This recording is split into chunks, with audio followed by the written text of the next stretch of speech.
So I just have some guidelines to go over at the very beginning. Should we pledge the flag? Yeah, I guess we could do that first, Thank you. and then I'll go into the some notes that I need to provide to folks. Okay. So let's stand and pledge our flag. Pledge allegiance to the flag of the United States of America and to the republic for which it stands, one nation, under God, indivisible, indivisible, liberty. with liberty and justice for all.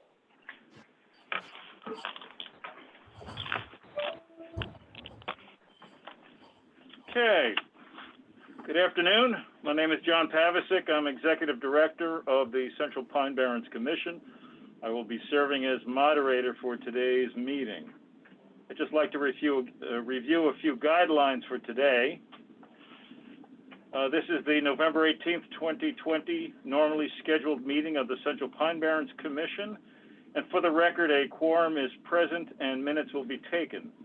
The notice of this meeting followed the Open Meetings Law as amended by Governor's Executive Order 202.1 and as subsequently extended, which allows meetings to take place telephonically or through other similar services.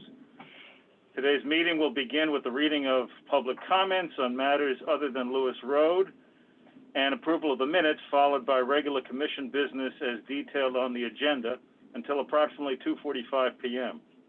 At that time, preparations for the Lewis Road public hearing will commence with the public hearing beginning at 3 p.m.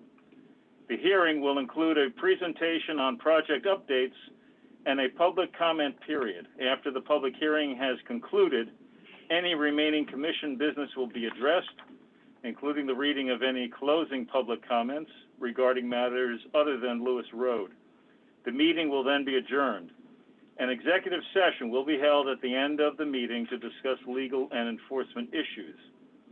In regard to anyone planning to speak during the public hearing, please ensure that you are clearly identified by your first and last name. If you are not, you can right-click on your name in the upper corner of the participant box and rename yourself, or alternatively, send a chat to the commission with your name and we will update your contact information. This is critically important to help ensure that the comment period goes smoothly and that we can clearly identify you during the public comment period. In regard to public participation, please note that members of the public may listen to and view the meeting. Public comments on matters other than Lewis Road, PRD, may be submitted via email to info@pb.state.ny.us. Those which we have received up until 12 noon will be read during the opening public comment section, and those received after that point will be read at the end of the agenda. Written comments in regard to the Lewis Road PRD project may continue to be submitted via email to that same email address, but these will not be read aloud during the meeting. And verbal comments certainly may be made during the public comment period on the Lewis Road hearing. Members of the public who expressed interest in speaking at today's meeting on the hearing will be welcome to provide comment in the order in which their email reservation was received. Each individual will be provided 5 minutes to provide comment. You will be informed during your comment period when you have 15 seconds remaining in order to finalize your comments. After all those who have pre-registered have commented, we will inquire as to whether or not there are any additional members of the public who have not yet verbally commented and who wish to do so. If so, please indicate your interest in verbally commenting by clicking on the raising your hand icon in the Zoom chat participant window. You will then be called on in alphabetical order. Finally, in regard to those participating in this meeting via telephone, each person participating by phone who has not yet spoken will be asked if they would like to provide comment to ensure that all have the opportunity to speak. Unless providing comment, audio will be muted and video feeds disabled for the entirety of the commission meeting. At the end of the public hearing, the commission will establish a deadline for submission of additional written public comments. In regard to commission members, voting on actions and resolutions will be done normally via a roll call. All commission members are asked to please clearly state their name when making a motion and clearly state their vote when their name is called. When not speaking, please mute your microphone to limit background noise and prevent inadvertent disruptions and to hear speakers clearly.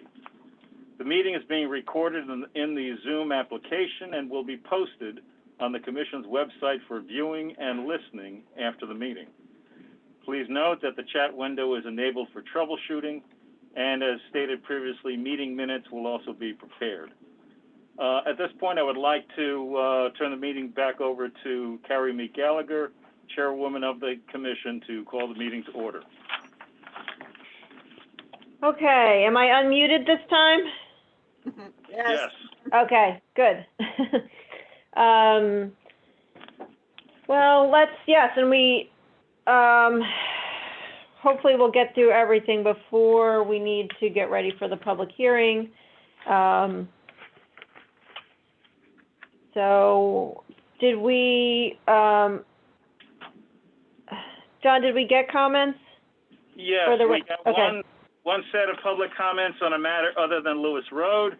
Okay. This is from Gail Lynch Bailey, and this is in regard to Kogel Brothers Core Hardship Decision deadline today. And the email states, friends, the Middle Island Civic Association continues to support acquisition of this property as open space via whatever means possible. This parcel is adjacent to the Suffolk County Cathedral Pines Park and other preserved lands. We are still willing to work with the Kogel brothers to accomplish this acquisition. Thank you for your careful consideration. Sincerely, Gail.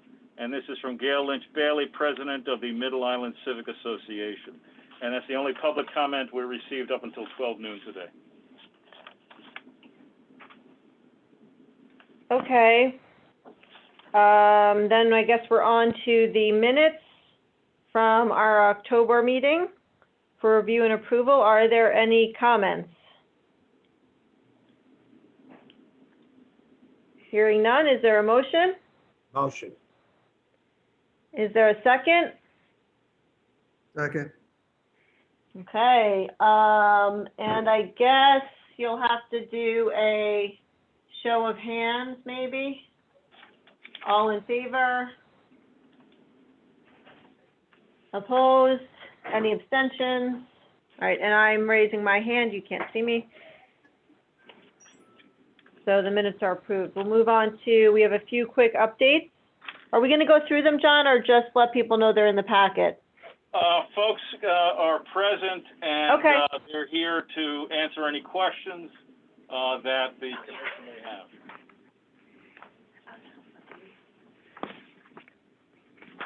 And we could just take them in order and just see on each item if there are any questions from the commission members.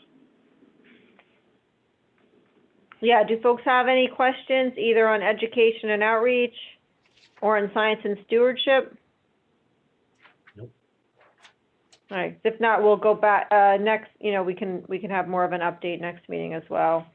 On to agenda item 3, then planning, land use, and the Pine Barrens Credit Program. Compliance and Enforcement Division update. Is Tim there? Does he? Yes, Gary. And, Okay. comments were provided, and if anybody has any questions, I'll go ahead to answer them. Do you have any questions for Tim? If not, we'll go to the Land Use Division update. Any questions for Julie? And finally, Credit Program. Any updates for, any questions for Jerry? Hearing none, we'll move on to Core Preservation Area, where we have 3 items to discuss. The first is the Kogel Brothers Core Hardship Application, where we heard the comment on previously. Do whatever you want. And it looks like, even though the decision deadline was today, there's been a request for an extension of the decision deadline. Julie, do you want to just go over that for us? Yeah, the Kogel brothers, that's, just to, extend the application till, June 30th of next year. This is, still in progress, so they need a long extension on this one. Okay, I'll make a motion to extend it till June of 2021. Thank you. is there a second? Second. Great. All in favor, show of hands, please. My hand is raised. Opposed? Any abstention? Wait, Dorian, were you in favor or opposing? I couldn't get my hand on my camera. Oh. Okay. All right. It looks like that passed. So we'll be hearing more about that in the coming months. Next, we have Gaza. Joseph F. Gaza core hardship application. We heard about this. We had a public hearing on this recently. And decision deadline is today. Julie, you want to walk us through? Yes, thank you. Good afternoon. You have a draft decision in the package. It is to deny this request for a core hardship for single-family residents in Manorville on Mill Road. This decision is based on a number of factors, including that the applicant purchased the property last year in 2019 for approximately $400,000. And he applied for Pine Barrens credits for the property, and those equate to approximately 2 times the purchase price. And he is seeking acquisition by the town of Brookhaven and Suffolk County, which will nearly triple his purchase price. And although the acquisition is not complete, it's in progress, and there's an agreement which isn't confirmed and formalized or signed. There is a need for funding, and so it does hinge on the agencies to acquire the property if funding exists. But additionally, the decision explains that the property is significantly surrounded by public open space, and that the development that does exist in the vicinity in the study area was developed prior to the act or as a result of subdivisions or approvals that occurred before the act. And there's one exception to that. It was a core hardship in 1996 for an applicant named Roberta Stirk. But that also had an approval before the act. And we have explained that other decisions in the record showed that beyond the study area, but there was a decision for development of a single-family residence on a roughly 7 acres, but that was on a disturbed property. And just to remind you, this property is about 59 acres, and it's 100%, it's wooded, natural, undeveloped land. Thank you. I move that we reject this core hardship application. Thank you. Can I ask, Ed, since you guys are in negotiation on this acquisition, is a denial here going to affect the negotiations? Would it be better to just maybe, if we could get an extension of time on the decision deadline, to postpone this? I definitely don't see it affecting it. You know, It's really, can you all hear me? yes. Yes. Hi, it's John Malazzo. It's unrelated to the acquisition. The applicant has not demonstrated a hardship under the standards of the act, and that's what it's measured against. How it affects this acquisition is outside the scope of the decision.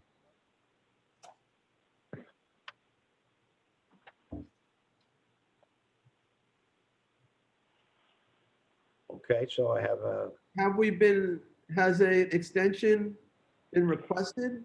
no. No, the applicant is ready for a decision today. They have not requested an extension. They know that it was going to be decided today.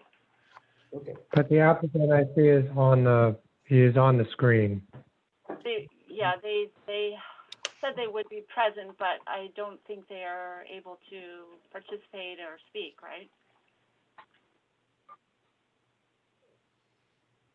I don't know.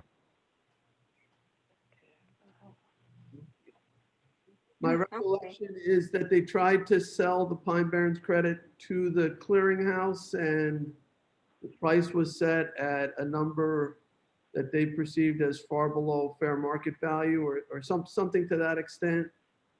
And so they sought this hardship or the,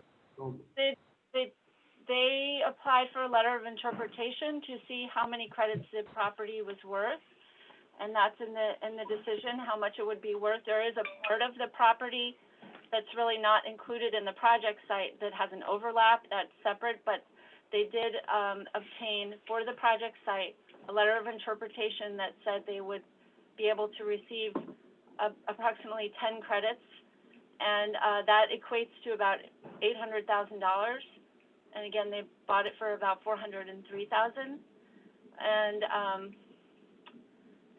but they're not interested in pursuing the credits, except for if this went through, they would get the single-family dwelling, and then they were seeking to get the Pine Barrens credits that would be allocated to the rest of the property.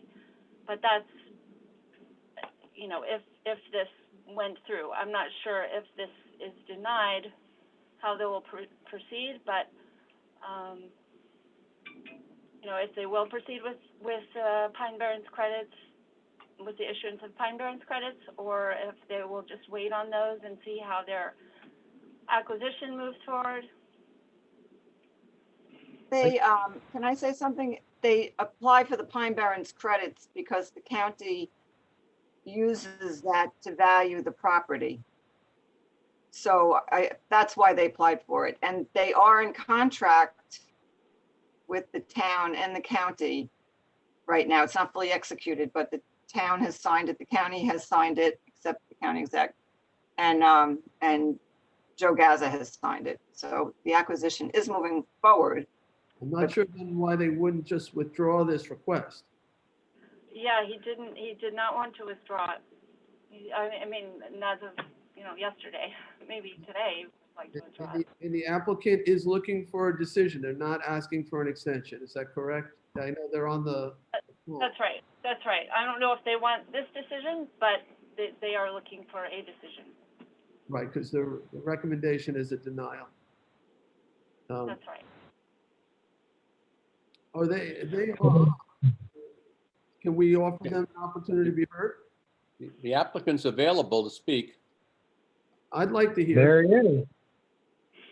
May I speak at this time? I'd appreciate it. Oh, if I may speak, just let me know and I'll start. Go ahead, Joe. Okay, my name is Joseph Gaza, 5 Ogden Lane, Quogue. I'm the owner of the 59 title insured acres, 70 acres in total, but 59 acres is title insured. And I did purchase it I have about $420,000 invested in it about a year and a half ago. But I have credits. I have, I think, 16 Pine Barren credits already. And I don't need any more credits. I haven't been able to sell them. Now, someone mentioned that the credits are worth $80,000 each. Well, you had 2 auctions.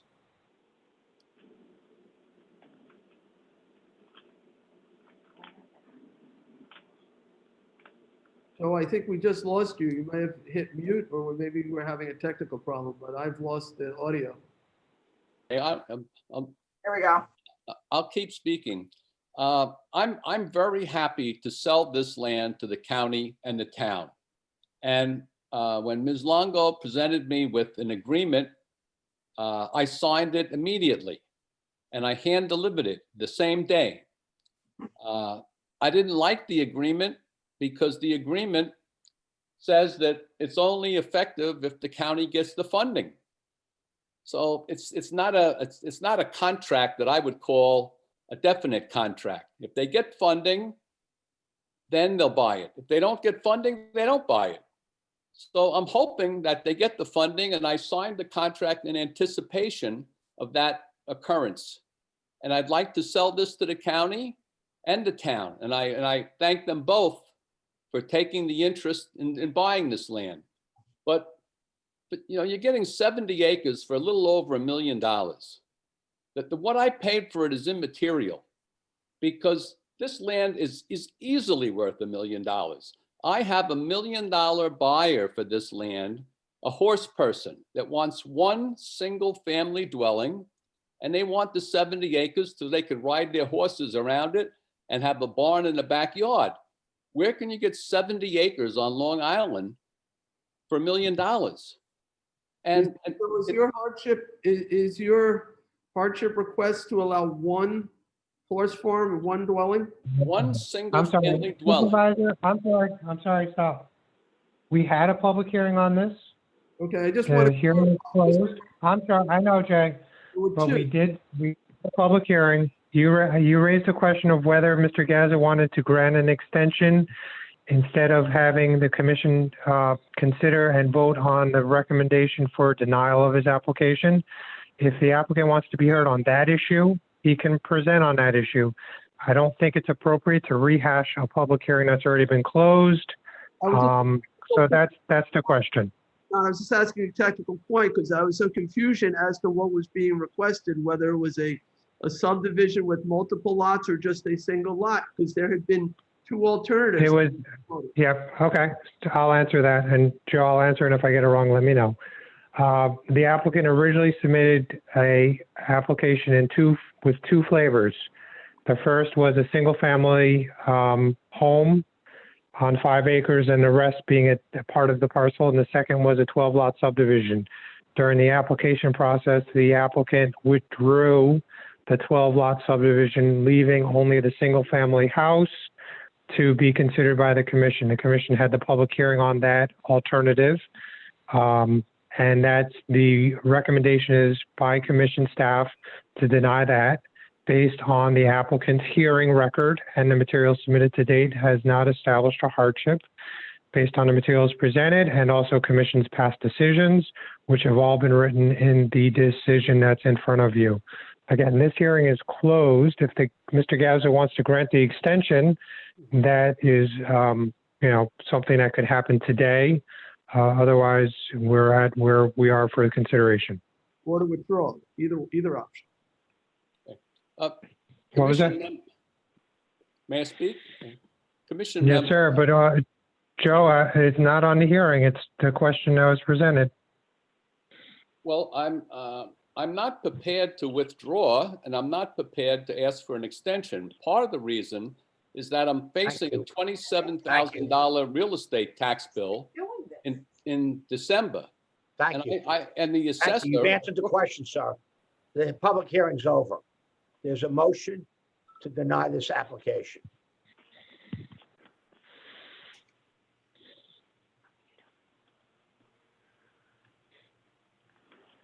Someone should ask, is there a second? Second. Right, so do we have a motion and a second? Yes. Motion was by Tana Brookhaven, second sounded to be from Dorian Dell. Is that correct, Dorian? Okay. All in favor of the motion?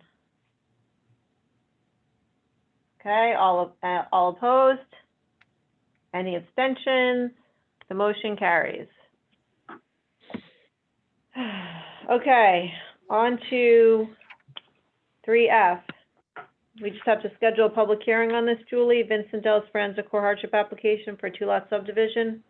Yes, that's correct. The hearing would be in January 20th. Okay.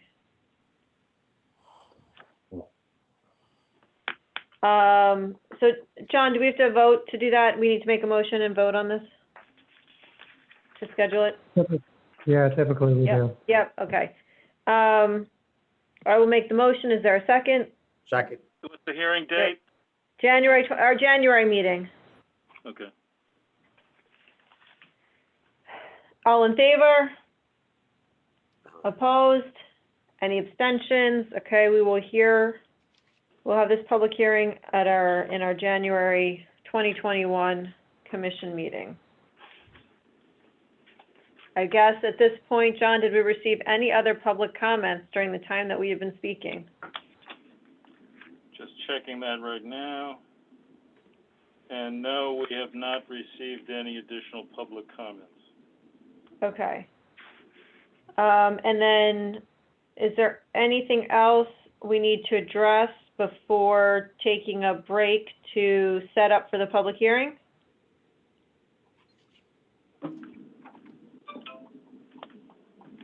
I If move we not, recess till 2:55. thank you, Ed.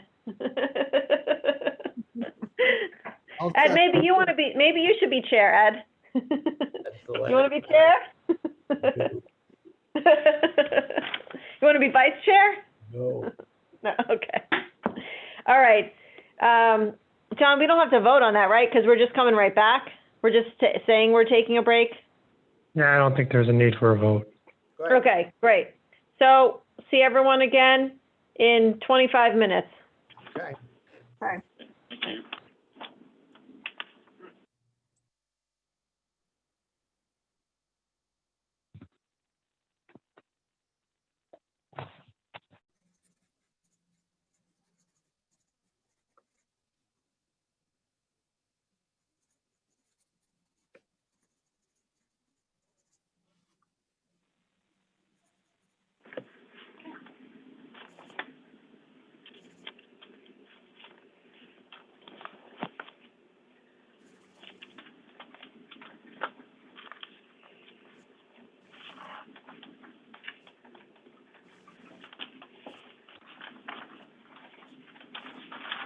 Everybody ready?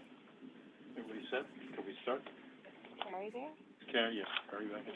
Okay. Mr. Dominica, are you all set? I'm all ready. Okay, great, thank you.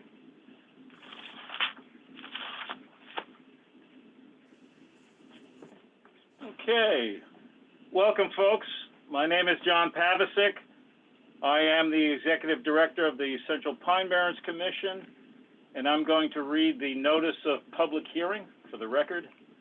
Pursuant to New York State Environmental Conservation Law, notice is hereby given that the Central Pine Barrens Joint Planning and Policy Commission will hold a public hearing on November 18th, 2020 on the following application.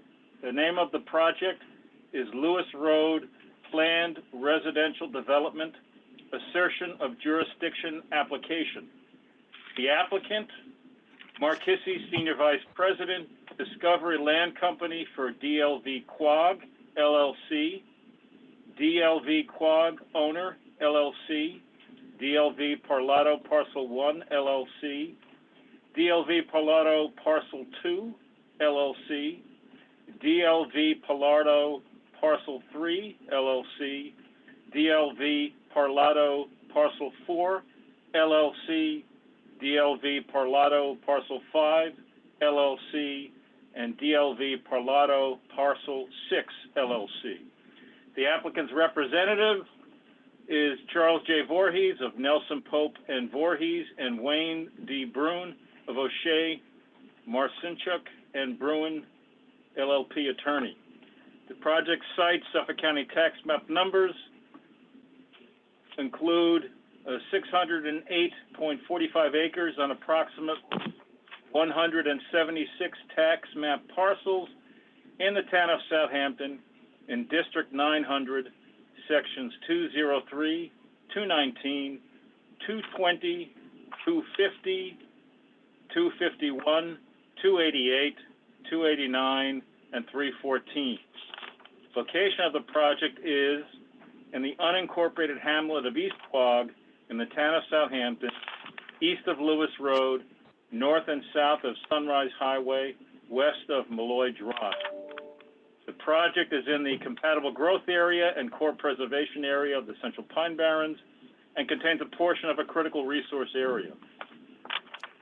The project description: the applicant proposes the development of a subdivision with 118 seasonal single-family and 12 year-round workforce housing residences, a private 18-hole golf course, a sewage treatment plant and other infrastructure, a clubhouse and other recreational uses, ponds, and public and private open space. The project is a Type 1 action pursuant to the State Environmental Quality Review Act.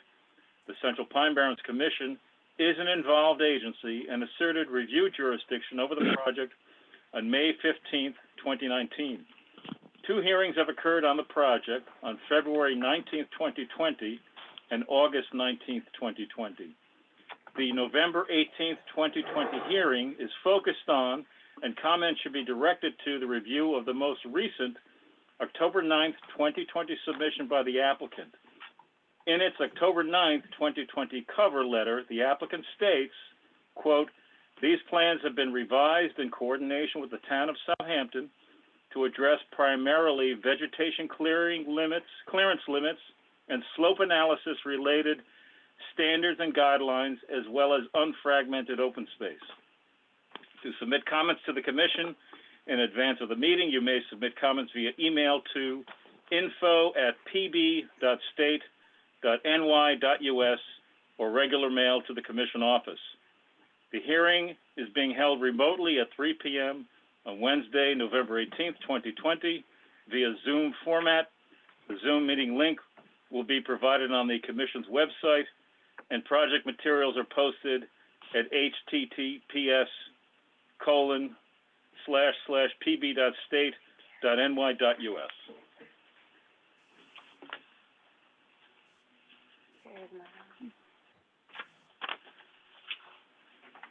I don't know that Carrie can hear us or speak.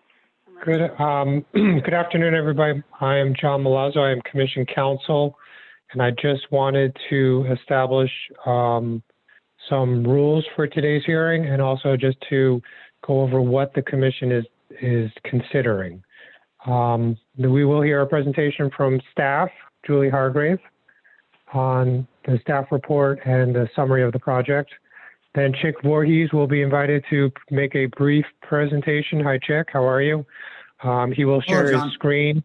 Hi, Chick. He'll share his screen with some of the information that is relevant to their presentation. At that time, the commission will receive questions from commission members and representatives. After those questions and answers are provided, we will then open it up to people that have submitted a request to speak. We'll start with Fred Thiel, Assemblyman Fred Thiel, and then go down the list. The process for being heard will be you raise your hand in the chat bar, and then they'll invite you in. We encourage comments to be less than what's the time limit? 3 minutes, John? 5 minutes. 5 minutes or 3. 3 is better than 5. And then there will not be a decision today. The matter will then be closed, and the commission will decide whether to keep the hearing open, to keep the hearing closed, keep the record open, close the record, etc. The other item is that the commission is only reviewing this project, and I use the word only, and people probably as a descriptive, to determine whether it conforms to standards and guidelines of the plan. That's the review. If it conforms to standards and guidelines, the project is determined by the commission to conform. It is done with its commission review. It proceeds to whatever steps are next for the applicant, and the commission is not part of that process. If the commission finds that it does not conform to all of the standards and guidelines, the applicant will have a choice. The applicant can modify the project to make it conform, or they could submit a hardship request, at which point the commission would be empowered to grant a waiver from strict compliance with the standard or guideline that it did not conform to. That decision would be up to the applicant, and the commission would start a new review process with a new submission and another public hearing. That's the scope of the commission's decision-making process in this application. And with that, I turn it over to John or Julie Hargrave for the next presentation. All right, at this point, we'll ask Julie Hargrave, our Principal Environmental Planner, to make a presentation. Thank you. Good afternoon. I'll just try to briefly go through the staff report that was provided to the commission and posted on the website for the public and for the applicant. It reviews the October 9th submission that contained changes to the June plans that were submitted by the applicant. The October 9th submission focuses on clearing unfragmented open space and steep slopes, and I'll summarize that material a little more in a moment. The report also contains a timeline for the application, when materials were received or have been received since December of 2019, and the February and August hearings that occurred on this application. The report also identifies the commission has transmitted 5 letters, staff reports, and resolutions on the Lewis Road project since 2019, addressing the project's conformance with the comprehensive land use plan. The report lists the standards and guidelines covered in the October 9th submission, and this morning the applicant submitted material including responses to the questions raised in this staff report. The material was forwarded to the commission and also posted on the website this morning. We will need additional time after this hearing to review and incorporate that material into the review. So the staff report reviews the standards and guidelines that pertain to natural recharge and drainage, including drainage reserve areas, pond areas, unfragmented open space, including identifying the different areas of open space in the project, areas that will be dedicated, and areas that are distributed to be open space north of Sunrise Highway, south of Sunrise Highway, and within the different larger areas that were defined by the applicant, the hills north, the hills south, Parlato, and Cracky. And those are all made up of many parcels within each defined area. We covered asking for quantifying the areas of buffers and corridors of trees that were between developed uses and areas such as the golf course and residential parts of the project. Clearing envelopes, erosion and sediment control plans, and the placement of roadways. The guidelines identify that approximately 6.7 acres of the development will occur on slopes greater than 10% grade, and that's approximately 1.1% of the 608-acre project site, or approximately 3.9% of the 171-acre cleared area to be developed in this project. The applicant has distinguished steep slopes in this project from vegetated steep slopes and unvegetated steep slopes to further refine where slopes will be disturbed and what the condition of the existing slopes is at this time. So again, after the hearing today, there'll be potentially a written comment period, and then the hearing would be maybe closed December 19th, and there'll be a discussion about having a deliberation meeting early January to go over this project, and then the current decision deadline is January 20th. So I think that's, you have the report. If you have any questions, I think after the applicant makes their presentation, I'm happy to answer our staff report, any questions on our staff report summary at that time.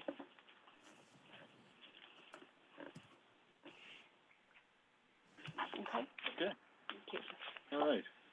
All right, so at this point, I would like to ask the applicant to please make their presentation, and they are represented by Chick Voorhees.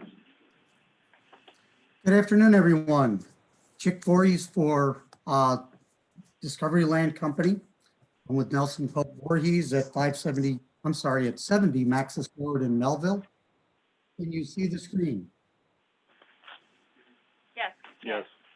Good. All right, I'm just going to summarize the changes in the plan from what was the June 30th, 2020 plan to the October 9th plan, and provide other remarks as appropriate, restricted to the topic of today's hearing. The basic project components for this have not changed. The site is 608.45 acres. It has always involved 118 resort units. The density is less than 0.8 units per acre. Has always had recreational amenities. John mentioned this And also includes donation of 4 acres to the Suffolk County Water Authority for a future well field. The project includes 12 workforce housing units, which was requested to be placed on site by the town. And as John mentioned, it has a sewage treatment plant, tertiary treatment levels. We have. Chick, excuse me, could you increase the volume somehow? It's a little hard to hear you. Let me see what I can do.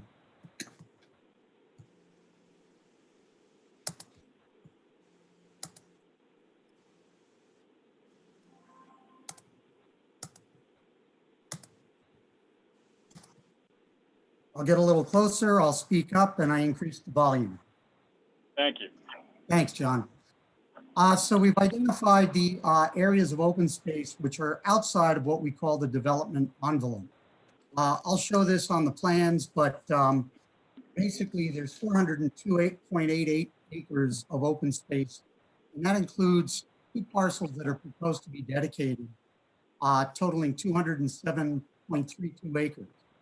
And the remainder of the open space that is all outside of the development area includes 195.56 acres. That's a total of 66.21 acres of contiguous open space outside of the development area. We previously have submitted materials for the record that we conform to the CLUP, the town's comp plan, and the aquifer protection overlay. That's, here we go. So as I mentioned, there was a June 30th plan, and there was an October, that should be 9th revised master plan. Only changes involved consolidating the development to avoid steep slope areas. And we were working with the town to really refine the areas within the previously acknowledged areas of disturbance. In other words, this does not relate to the Pine Barren standards except as regards slopes, and it does provide additional retention of natural grades as well as retention of natural vegetation.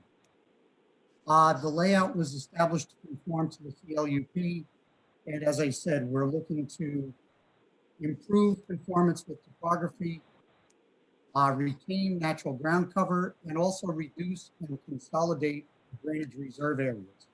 Those are really the only changes between the June plan and the October plan.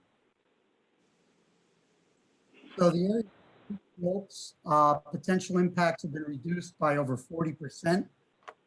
The steep slope impact is now less than 4% of all steep slope areas on the property. Julie mentioned this. And the development of steep slopes is less than 1% of the overall site. The grading is reduced by approximately 30%. Again, all within the areas that were always intended to be disturbed. This will be balanced in terms of cut and fill. We've stated that on the record. But these changes have also resulted in about half of the original grading of what was originally estimated. We're using more natural drainage areas.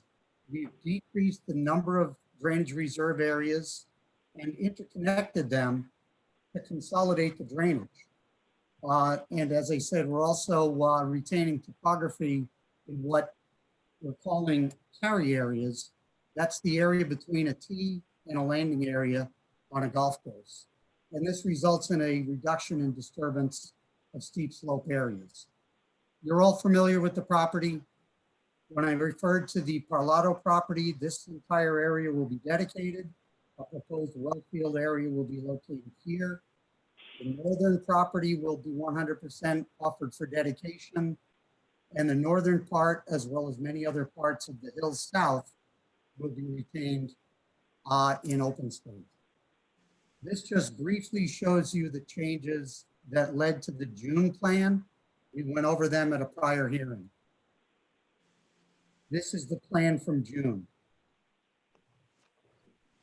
I've covered this sufficiently, so I'm just going to point out that the main changes really had to do with this area that is in the red circle, where we find the retention of natural ground cover.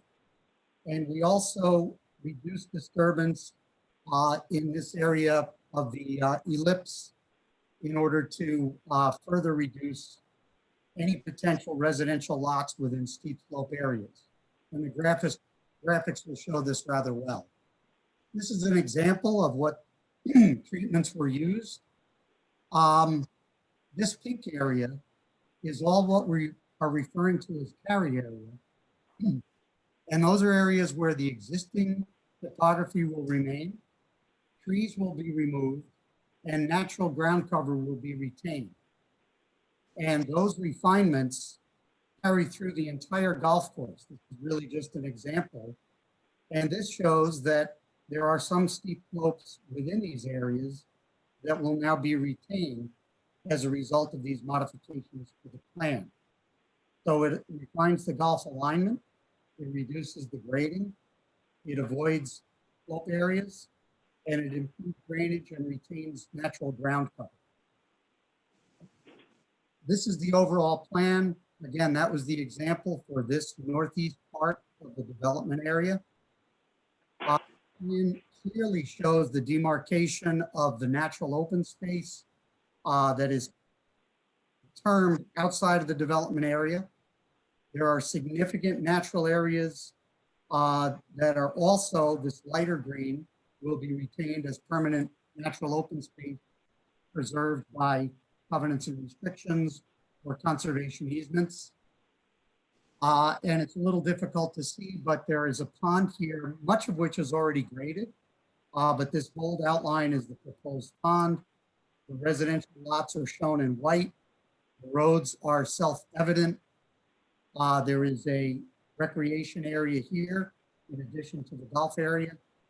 And there are components of the project, including workforce housing, HOA offices, and the wastewater treatment facility in the southern portion of the property. The basic configuration is very much like the June plan, but those significant refinements within the previously recognized disturbed areas have reduced grading, retained natural vegetation, and reduced impact to steep slopes. This is the slope map showing the overall plan and those refinements and how there's really no residential development in this area of steep slopes, minimal disturbance within these areas of steep slopes, and everything else is in the flat portions of the property. There is one minor area where a road traverses a very small steep slope area in the southern portion of the property. And again, this shows the contiguous natural open space.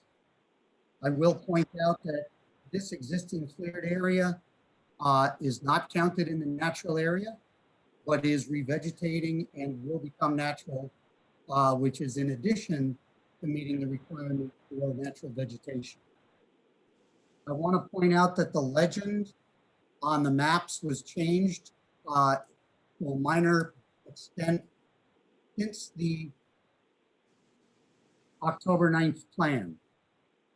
And this was primarily for the purpose of giving very accurate quantity and a breakdown of each of the areas that we're talking about. So just a summary of the plan improvements. We know the density and the acreage and the number of units. We know the open space outside of the development area, which I mentioned before. The development envelope area is 205.57 acres in total. That includes 161.81 acres of development area, which includes 21.47 acres of areas that were previously cleared. 43.76 acres, that was the light green area, will be preserved by conservation easement, and that totals 7.19% open space within that development area. And the total protected open space is tabulated here, consisting of 436.61 acres, or 71.76%. Some of the comments from The staff report, we're really looking for different ways to present the information. And we also received similar comments from the town of Southampton. So this table just shows that the June plan had areas deeded to the town that are part of the open space, as well as areas that would be administered by the HOA. And that tabulation on the current plan is now 207.32 acres to be dedicated or offered as such, and 195.56 acres, which would be administered by conservation easement. The town had requested a very simplified table to really present the portion of cleared surfaces outside the development envelope, clearing of that's existing and existing and proposed clearing outside the development, existing cleared surfaces within the development area, and proposed new clearing within the development area. And there's a comparison between the June 30th and the October 6th plan. This shows the slope area calculations of natural existing vegetative slopes and the existing disturbed slopes, both from 10 to 15%, as well as a breakdown of natural and existing slopes that are greater than 15%. And again, a detailed tabulation. And the disturbance summary at the bottom just shows the June 30th plan on the left and the October, that should be October 6th plan on the right. So there is minimum area of disturbance of steep slopes, and it has been improved. The vegetation clearance limits remain fairly unchanged. The allowable clearing for this property is 28.26% of the site. Our proposed clearing is 28.24% of the site, which is less than the allowable clearing, and therefore it conforms. And the converse of that, or the required natural vegetation, is 71.74%. Our proposal is for natural area of 71.76%, which is greater than the required natural. We conform with the vegetation clearance limits. I don't think that has been disputed. And there have been requests to ensure that we conform with the Aquifer Protection Overlay District, with the town specifically asking that we would restrict additional areas within the individual lots to not clear more than 25% of the site. And the applicant does commit to do that. No relief from the Aquifer Protection Overlay District is needed, and we will conform. So again, this reduces steep slopes by over 40%. It reduces grading by over 30%. It reduces the cut and fill material within the property, which is balanced, but it reduces that quantity of internal activity by 50%. It eliminates the yield of 2 units from the Timperman parcel, which had been purchased previously. And the plan that we are proposing improves the conformance with clearing, contiguous open space, and avoidance of steep slope areas. It also improves drainage design in that it retains additional natural area within the development area. And it ensures natural restoration will continue. And I commented about that extensively at the last hearing with photographs showing the ongoing efforts to retain natural vegetation. The staff report makes reference to several other guidelines. We've provided information regarding these in the letter today, with today's date, as well as the prior October 9th letter. And we have indicated that the proposed buffers do provide sufficient protection of trails. And I would like to note that the property to the east, which is coming up, is not a recognized trail area. It's a piece of property that was bought by the town in the 50s, and it was used as a dump for a period of time. And the trails on that site have not been recognized. That's part of the record. And we do adequately buffer and screen scenic and recreational resources, and roadside management will be addressed through setbacks, architecture, and landscaping that will ensure that protection. Our commit to conservation of wildlife, and I see that my time is up, and therefore I thank you for the opportunity to present these changes and look forward to receiving comments. Thank you so much. Thank you, Chick. Are there any questions and comments either for Julie or for Chick from the commission members? John, it's Carrie. Can you guys hear me? Am I unmuted now? Okay. I just wanted to have a chance to run through some of the items brought up in, in the staff report. I just wanted to highlight them and just make sure no one had, that everyone felt comfortable with the information that we have in front of us, since I anticipate that we will close the hearing today, but keep the record open. So, we are getting close to time in terms of the ability to have questions answered. So I know some of the guidelines that were still potentially up to our discretion in terms of whether they conform or not, which we had discussed a bit last time, but guideline 5.3.3.1.3, the nitrate nitrogen goal. Just wanted to make sure, I wanted to throw it out there to the other commission members, make sure there are no other questions on conformance to this guideline, and that we don't feel like we need any additional information at this time to determine conformance. So again, I'm kind of throwing it out, again, just raising the question since it was brought up to us, and I know we've had some extensive discussions on it in the past. I think we have adequate information on that issue to make a decision on that guideline. Okay. The natural recharge and drainage guideline, guideline 5.3.3.5.2. I know that was brought up as they have been reduced and consolidated. So again, just because that's something that has gone back and forth in the application and the revisions, I just want to make sure folks feel comfortable with that as well.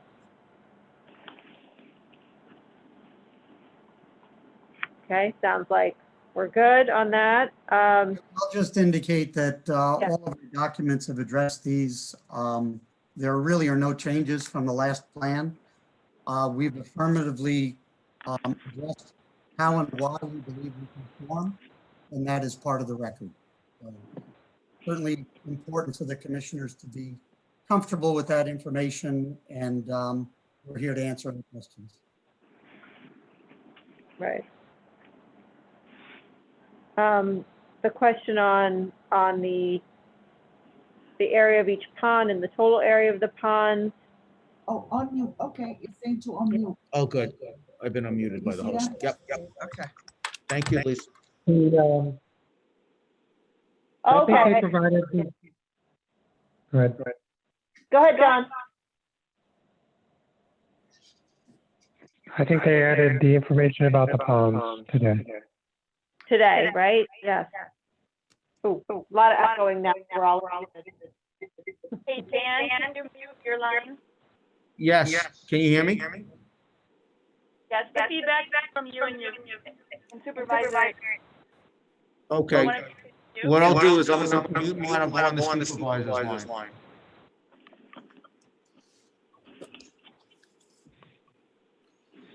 So the applicant provided the pond information today.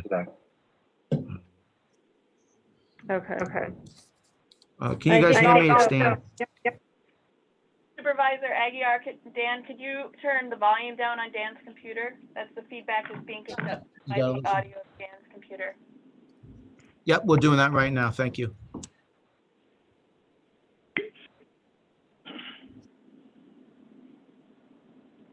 Okay, Dan or Yvette, did you want to comment at all?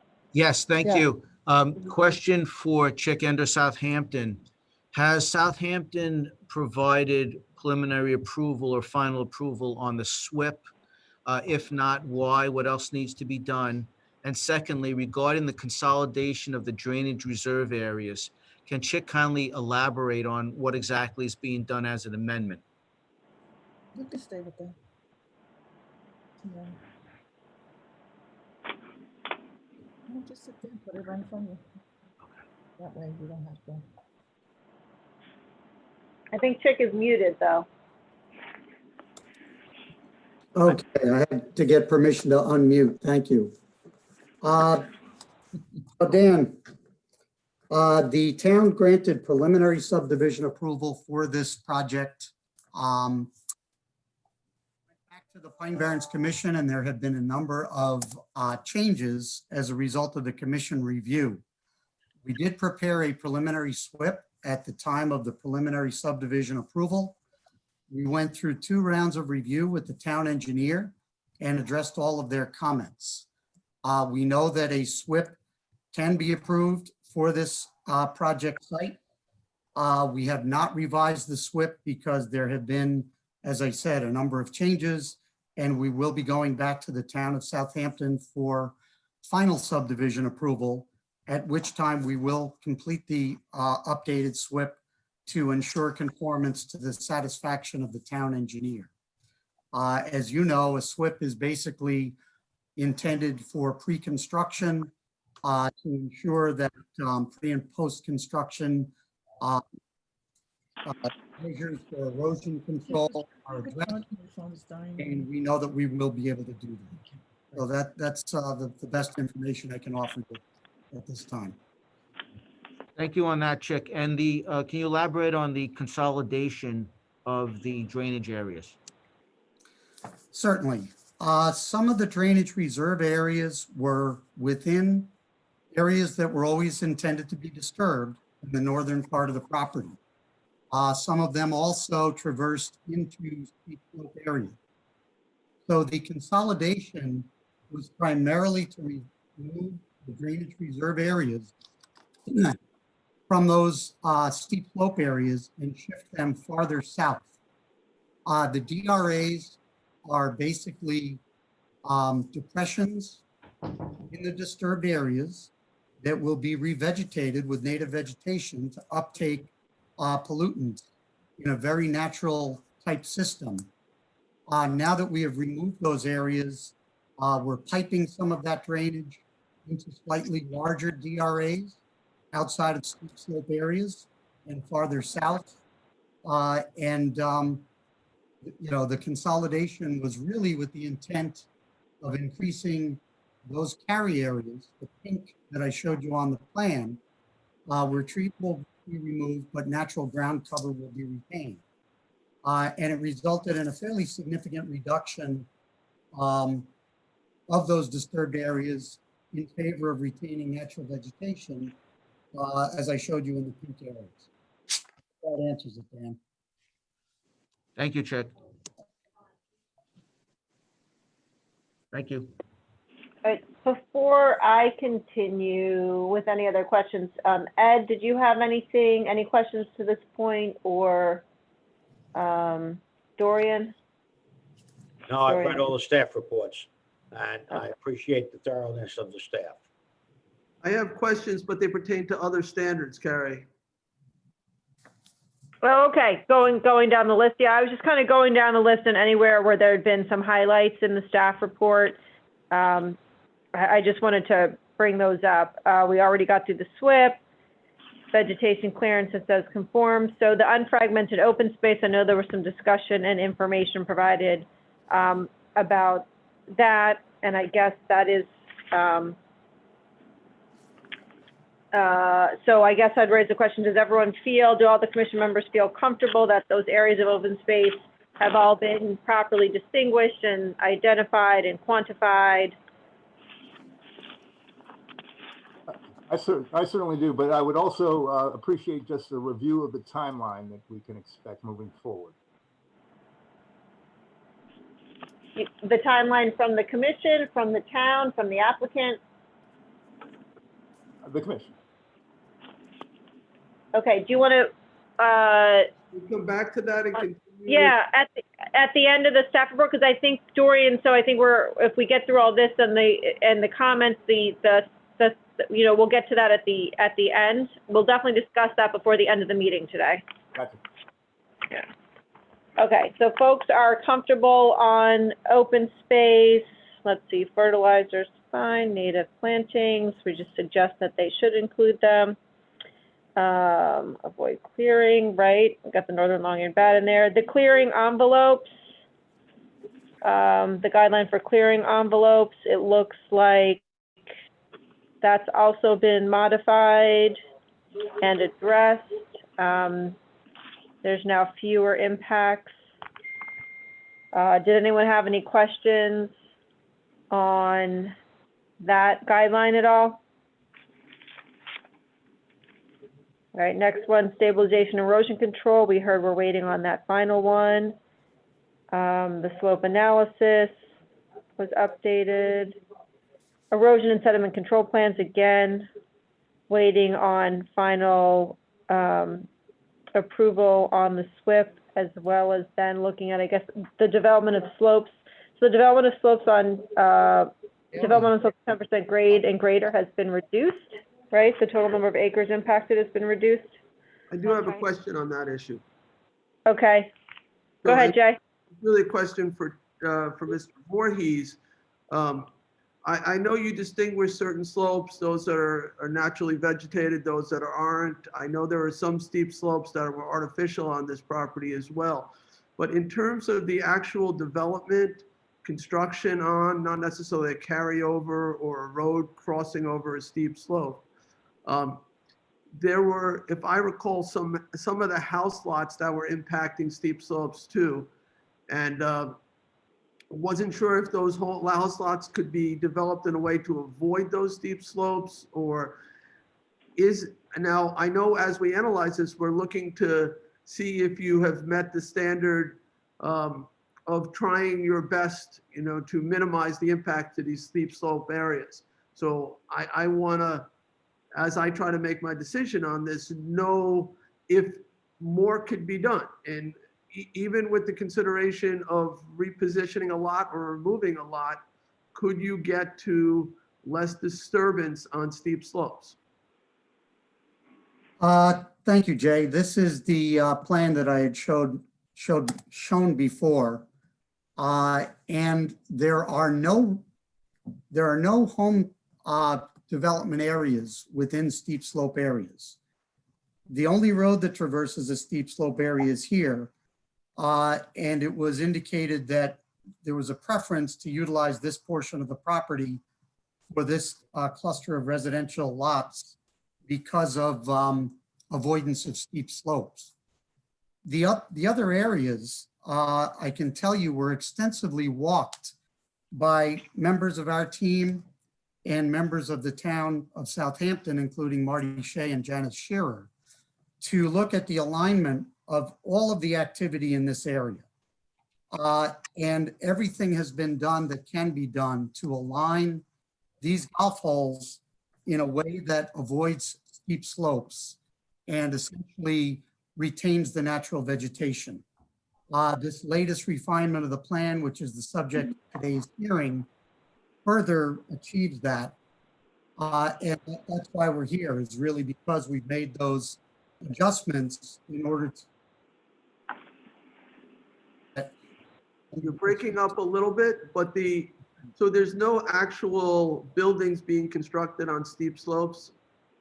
Correct. Just the carry areas through those, that's how the steep slopes are being impacted? Carry areas and very minor disturbance areas that are shown in this detailed plan, which the commission has.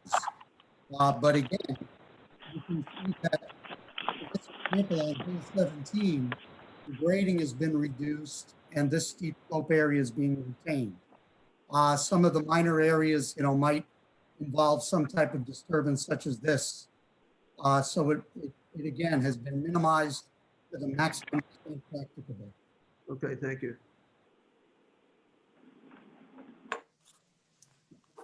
All right, any other questions on that one? If not, and Julie, did you have anything to clarify? I mean, I think it was pretty straightforward in what you laid out and the answers that were just given, but, Yeah, I was just curious when Chick explained the carry areas and he said the trees will be removed, but ground cover will be retained. Do they mean just the soil and the leaf cover or shrubs as well? And anything that's not a tree? Because the trees will be removed, but the understory will remain, or just the soil existing, like the soil will not be disturbed or excavated? The soil will not be disturbed or excavated. The carry areas in pink that I described before will retain the ground cover shrubs, Warflow bush blueberry, huckleberry, whatever it may be, within those areas as natural. Okay, thank you. all right. And so some of these other ones, retaining walls and control structures, you know, it's very clearly identified that until the SWIP is approved, it's, you know, we can't necessarily know whether certain things will be required, whether, you know, the additional controls would be required. And our understanding is that the town has not approved the SWIP yet, but like Chick said, you know, they'll be probably revising their submission and trying to achieve those comments that the town engineer had made. And similarly, the health department approval, we know that has not occurred yet either. That has items that are pending that the applicant needs to work with the health department to obtain approval there. Right. Question on clustering, which, you know, this is really, you know, is the project clustered to the maximum extent? That's just kind of a question that we'll be thinking about as we make our decision once the hearing is closed and we've received all the additional comments. No agricultural uses, so that one's not applicable. Then a question on cultural resource consideration. Do the minimal buffers provide sufficient protection of the trails? I know there was some discussion about this during our last public hearing. We might be closing in 2 days. Yeah, yeah. With the media. Do folks want to, yeah, okay. Like if there's any side conversations going on, mute yourselves. But so the cultural resource consideration, do the minimal buffers provide sufficient protection of the trails? I'm sure we may hear some, we've heard comments about that before. We may hear more comments. I know that it says Southampton Town finds no impact on the inclusion of cultural resources in applications. And again, protection of scenic and recreational resources, do the minimal buffers adequately screen the project? Roadside design and management, the project will be visible for public view. From public view, applicant states the project is consistent with the character of the area. So I don't know if there were any questions or comments on any of those last couple. We did already address the Suffolk County Department of Health Services that they've provided the checklist of things that they still need to. I have a question about wildlife conservation that's related to those standards. So there have been identified habitat on this property or potential habitat for both the northern long-eared bat as well as the whippoorwill. And I don't know that the applicant has submitted any conservation plans for those two species or any other threatened or endangered species that exist or could exist on this property. And if that could be responded to, I would appreciate it. Sure, Jay. First, we did prepare a full draft and final environmental impact statement. Those documents did characterize ecological resources and did include all rare, threatened, endangered, and species of special concern. We identified the conservation management methods. They were listed as mitigation measures, and they were incorporated into the town's finding. Those matters have been part of the record. We will abide by any and all DEC requirements for protection of the northern long-eared bat. And we do not believe that any other habitat or species are being adversely impacted. But we have committed to various conservation methods, transplanting plant materials, and ensuring the minimum disturbance of areas, as well as maximizing retention of natural vegetation. I think all of that has been covered, and it is part of the Pine Barrens Commission record. Specifically to the whippoorwill, did you put in a conservation plan for whippoorwill protection? I would have to check, Jay, the exact documentation that was included in the environmental impact statement. Maybe I can get back to you later in the meeting. And there's, I think, some emerging information on the northern long-eared bat and its potential to hibernate in trees in our area. So you might want to update that to make sure your conservation plan includes protection of that species. Yes, the DEC recently expanded the window of restricted time periods for clearing for Suffolk County. And we are aware of that and will, as I said, abide by meeting all DEC requirements to ensure protection of the species.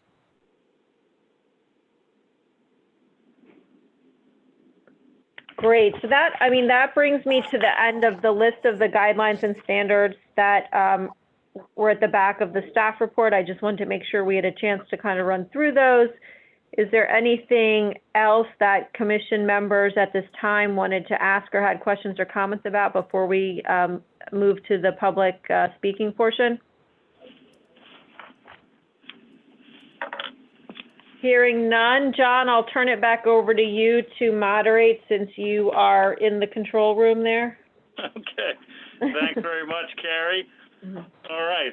At this time, the commission will now turn to the public comment portion. Just to those folks who have already signed up to speak, you will be called on in the order in which your request was received by the commission. Once your microphone has been unmuted and your video has been enabled, you will be invited to provide comment for 5 minutes. A timekeeper will indicate the time you have remaining so that you can wrap up your allotted time. And for all individuals providing public comment, I ask that you please begin your testimony by introducing yourself, and if appropriate, please provide your affiliation. And so without further ado, we'll start with our first speaker, and that is New York State Assemblyman Fred Thiel. Assemblyman Thiel. And we'll just unmute Assemblyman Thiel. Thank you, John, and thank you to the members of the commission. I appreciate the opportunity to be able to testify this afternoon, and also the courtesy of being able to go first here at the beginning of the public portion. It's greatly appreciated. I am the New York State Assemblyman for the 1st Assembly District. That district includes East Hampton, Shelter Island, Southampton, and Southeastern Brookhaven. And I was one of the original members of the Pine Barrens Commission when it was created back in 1993. I have submitted written testimony, I think twice, in opposition to this application. I'm certainly not going to repeat that. And today I'm not going to focus on slopes or where the lots are or drainage or whippoorwills or any of those, or even if there are too many par 5s and not enough par 3s. But what I do want to focus on is the broad policy issues with this, and really what I think the Central Pine Barrens Commission is all about. Because for at least the last 50 years, the state, the county, the local towns have recognized the importance of what the Pine Barrens is all about. And that's open space preservation, rural character, habitat, and of course, the groundwater. And if you look for the last 50 years, whether it's state, county, or local government, there's been a theme that goes throughout that. And that is, this is an important resource. Protect as much of it, preserve as much of it as you possibly can. And where there is going to be development, make sure it is consistent with the environmental constraints and mitigate any adverse impacts that may come from that development. And that's what we've seen through the years, whether it's the towns that have gone, from the period when this was all zoned industrial to 2-acre zoning, then 3-acre zoning, 5-acre zoning, open space zoning, the community preservation fund, the county with its 0.25% protection program to preserve land in the Pine Barrens, the state with special groundwater protection areas. That's what we have been attempting to do all of those years. And what we found was, in spite of the best efforts of all those different levels of government acting independently, this was a regional resource. And without regional action, we couldn't really protect the Pine Barrens the way that we wanted to. The Pine Barrens, going into the 1990s, was dying a death of 1,000 cuts. And that's why this commission was created. And that's why a comprehensive management plan was put together. State legislation was passed. And, the idea here was to make sure that the Pine Barrens didn't die by, that was an overall plan, and that the Pine Barrens were not going to be destroyed by individual actions that were inconsistent with trying to protect the resource.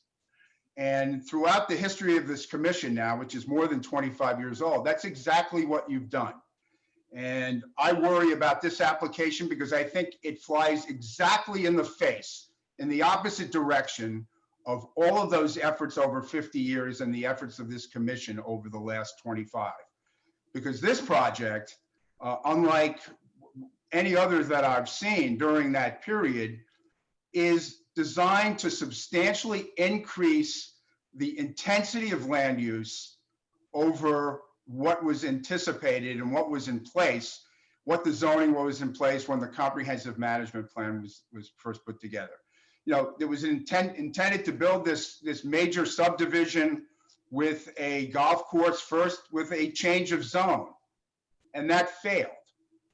And then, the attempt now is to torture the Southampton Town zoning code with a variance interpretation where something that is not permitted as a principal use, a golf course, is somehow, even though it's not a permitted principal use, can somehow be an accessory use to a residential subdivision.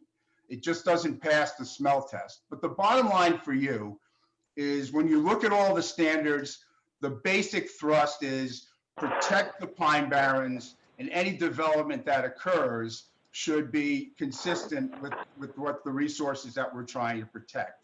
And a substantial increase in the intensity of land use over what was originally projected starting in the 1990s with this act, and allowing this intensity of use simply flies in the face of 50 years of good planning strategy and 25 years of good stewardship by the Pine Barrens Commission. And it's for that reason that I think that this application is inconsistent with the Central Pine Barrens Act, inconsistent with the Comprehensive Management Plan, inconsistent with the efforts and all the work that were put into protecting the Pine Barrens in the first place. And as I have in my written testimony, I would urge the commission to reject this application. Thank you very much. Appreciate it. Thank you very much, Assemblyman Thiel. All right. Our next and second speaker, we'll just set up, is Mr. Richard Amper of the Long Island Pine Barren Society.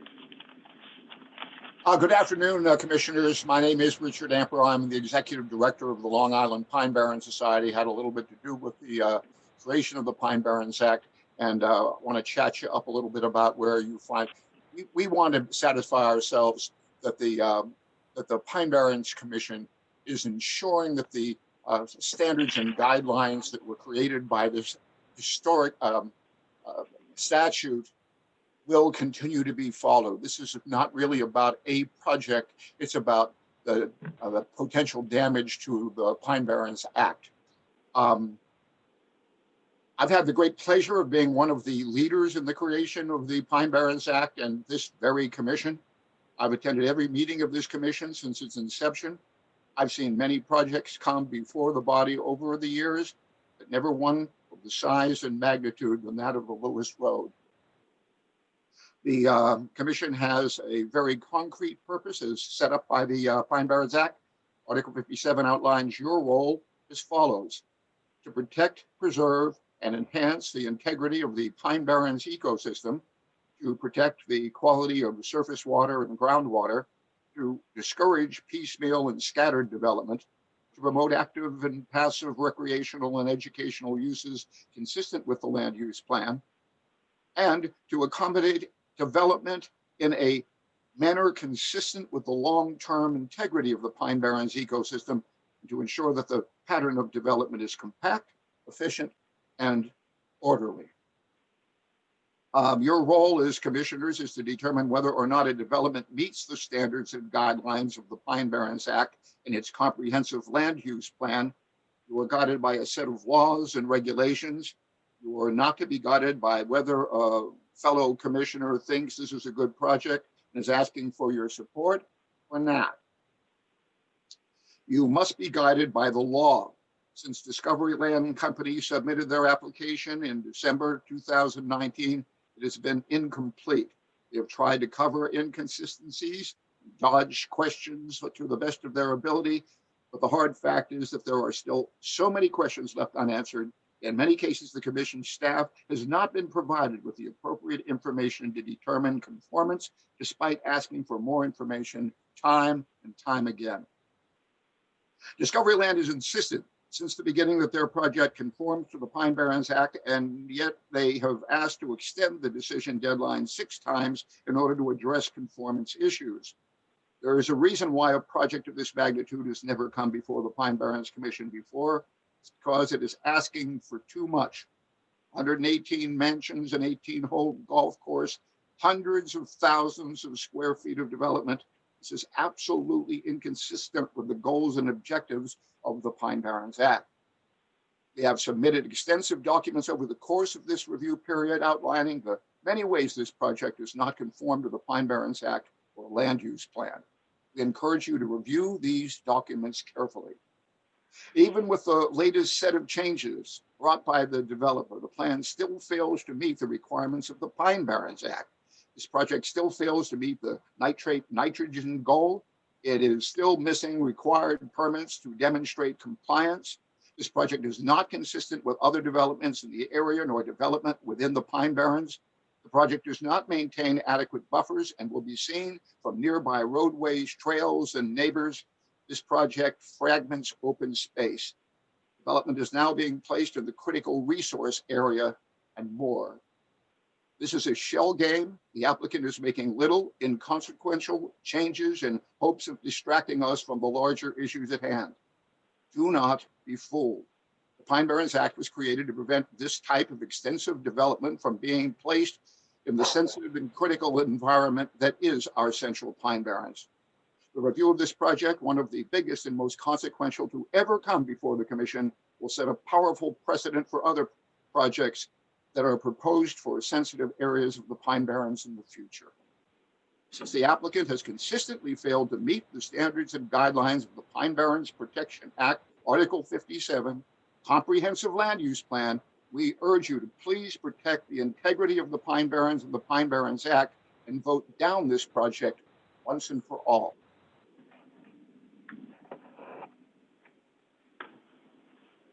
Thank you very much, Mr. Amper. All right, our next speaker is Mr. Robert DeLuca of the Group for the East End. Hey, John, you got me? Yep. Okay, thanks. Yep, we can hear you, Bob. Thanks. Good afternoon, Commission members. My name is Bob DeLuca, and I serve as president of Group for the East End. I'm also a statutorily designated member of the Pine Barrens Advisory Committee, a professional biologist and a land use practitioner for 35 years, and I'm here to speak in opposition to this project. Just as an aside, I think it's kind of ridiculous to have the applicant's final report arrive a few hours before the final hearing and expect any commenters or members of the commission to have a reasonable opportunity to review and comment on this material. I don't know how that happened, but it's not healthy for the process. Anyway, what I'm really here to talk about is this last staff report that you have, because we've been at this for a very long time. And what's clear in the staff report is a few things. One, This project's been the subject of review and numerous decision deadline extensions since last December. 2, the staff report says, according to the applicant, no substantive changes to plans other than minor adjustments requested by Southampton Town are part of the current application. And I just heard a lot from Chick, which sounds like maybe there are significant changes, but at the end of the day, most of that is site plan work that should have been done at the local level anyway. I don't know why we spent 2 months looking at this project again, only to end up in the same place. Nonetheless, despite the length of the review process, the applicant has not demonstrated the project conforms to the standards and guidelines of the comprehensive land use plan. If they had, your staff would have been obligated to inform you, but instead, every staff report concludes with more and more unanswered questions about the project and whether it can conform to the standards that the commission is obligated to act upon. Specifically in the last report, we still don't know if the applicant is using the same definition for open space as the commission requires, if there's sufficient evidence to determine if the nitrate nitrogen goal can be met, if the revised drainage and pond areas are an improvement over prior submissions, and if so, how, whether minimal buffers are sufficient to protect trails, whether minimal buffers are adequately screening the project, and whether the project visibility is consistent with community character. At the end of the day, the application has not met the standards and guidelines required by the comprehensive land use plan because the desired project is simply too intensive to meet the strict standards necessary to preserve the Pine Barrens and the broad regional planning objectives of the Pine Barrens Protection Act and comprehensive land use plan. And you're never going to get there by endlessly noodling over the width of the cart paths or carving a few steep slopes out of lots. It misses the regional planning purpose as to why the commission was created in the first place. In closing, I just have to mention, as I have before, the commission is legally obligated to follow the secret review process for this type 1 action. But to date, this project has not been coordinated for review, has not been the subject of lead agency determination, has not had a determination of significance, and there remains no viable designated lead agency with permitting authority over the action.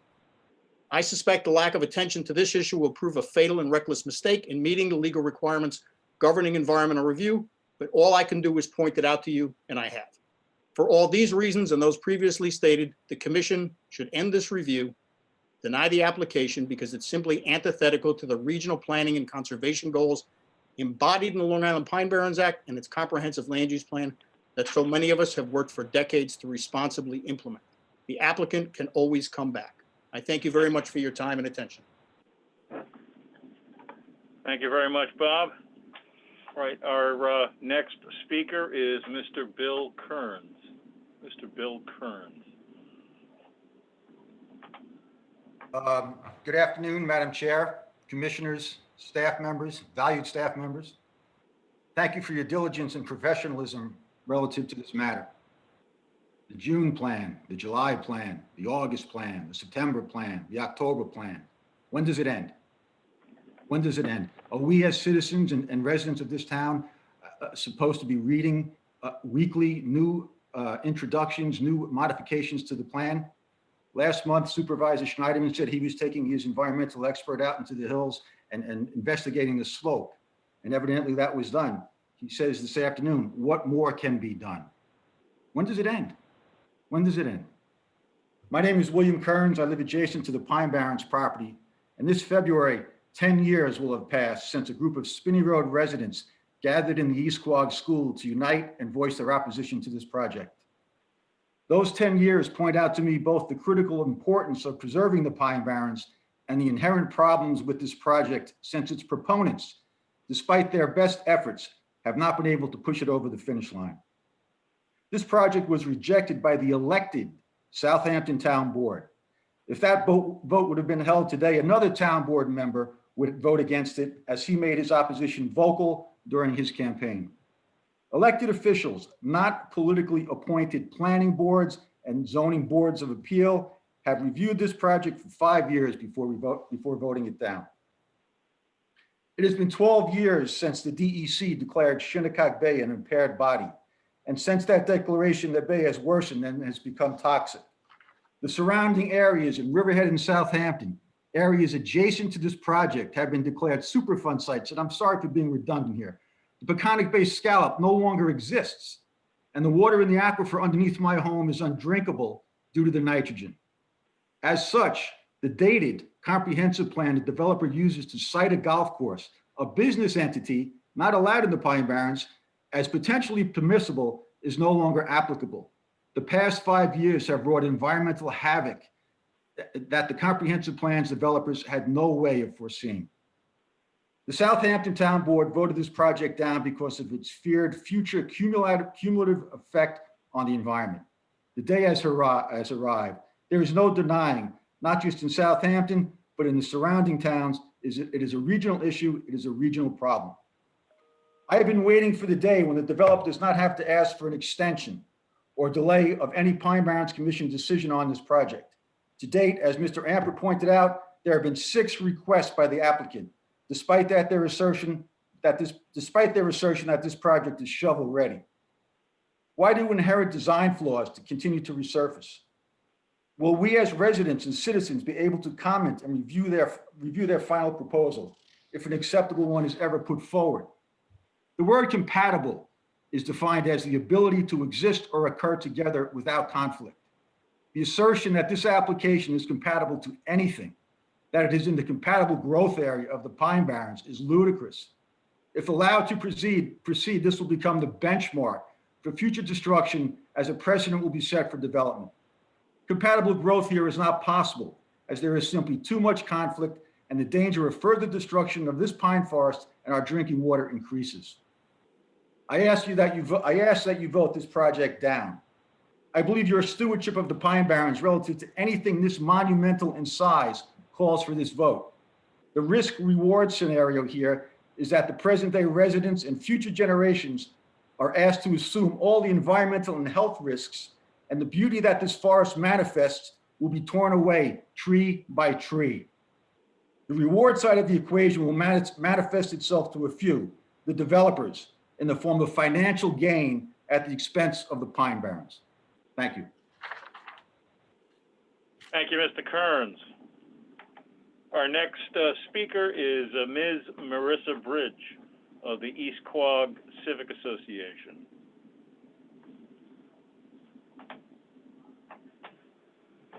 Thank you for this opportunity to speak. My name is Marissa Bridge. I've been a resident of East Quogue for 16 years. I'm on the board of the East Quogue Civic Association and the administrator of the East Quogue News Facebook page. The East Quogue Civic and I feel the Lewis Road PRD is flawed in many ways. Building a golf course and 118 houses over Long Island's sole source water aquifer will be one of the worst environmental decisions made in the history of Long Island. There is nothing that Discovery Land has produced so far that will change that fact.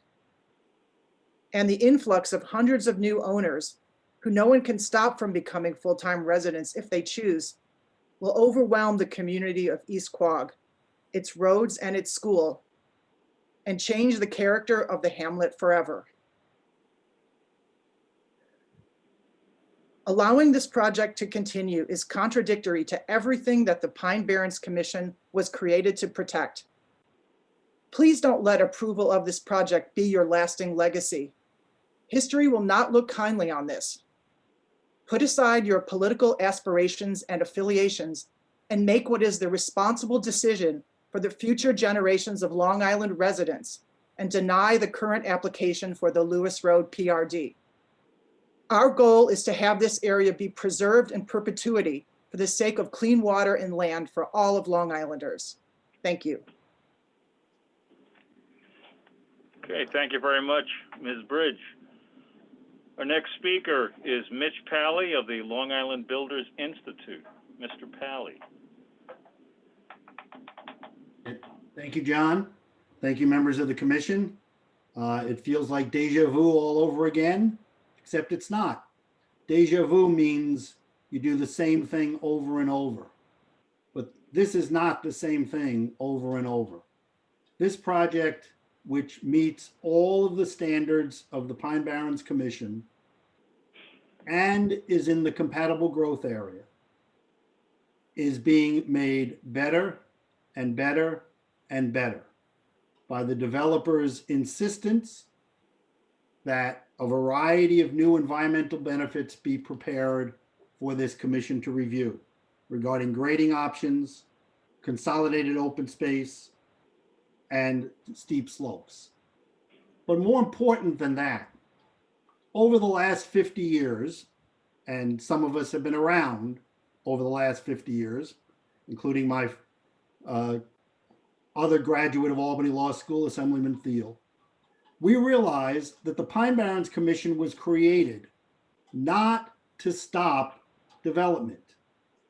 If the Pine Barrens Commission and the state legislature had wanted to stop development in these areas, it would not have created a compatible growth area, but it did. It also, as I have pointed out, could have bought this property 20 times over the last 45 years and never did. So therefore, the state legislature is telling you, number one, we believe that compatible areas can be developed in the Pine Barrens because it could have prohibited it, but it did not. And number two, that this property is available for development because it's in the compatible growth area and it has not been purchased by any level of government. Once you eliminate those two options, you are left with one objective standard only.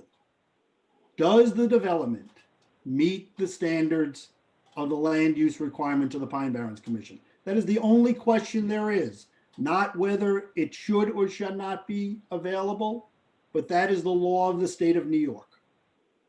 And clearly, from all of the revisions that have occurred, and even these last ones, which have made the environmental sensitivity of the project even better, this project now meets all of those standards. And once it meets all of those standards, it must be allowed to proceed with approval from the Pine Barrens Commission. That is what the Pine Barrens Commission was created to do. I know, along with Mr. Amper, I was there. And we made sure that growth in certain areas of the Pine Barrens could occur and how it would occur. And it was not related to the size of the project. It was not related to what the project was. It was related to whether or not the project met the standards of the land use plan created by the commission. And so, once again, the Long Island Builders Institute indicates clearly, and even more so today, after the revisions which have just been made, that this plan meets all of those standards in the land use plan, is exactly where the state legislature wanted it to be in the compatible growth area, and is on property which the state legislature believes should be developed. Otherwise, it would have bought it over the last 40 years. As a result, we firmly believe that this project meets the criteria of being good for the Pine Barrens, good for Long Island, and is environmentally sensitive to all of the requirements of the standards. And as such, we request its approval by this commission. Thank you very much.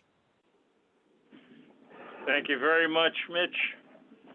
All right, our next speaker is Ms. Andrea Spilka of the Southampton Town Civic Coalition. Ms. Spilka.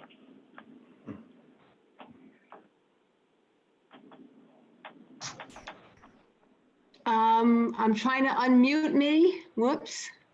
Start my video. We can hear you. You can you put the video on?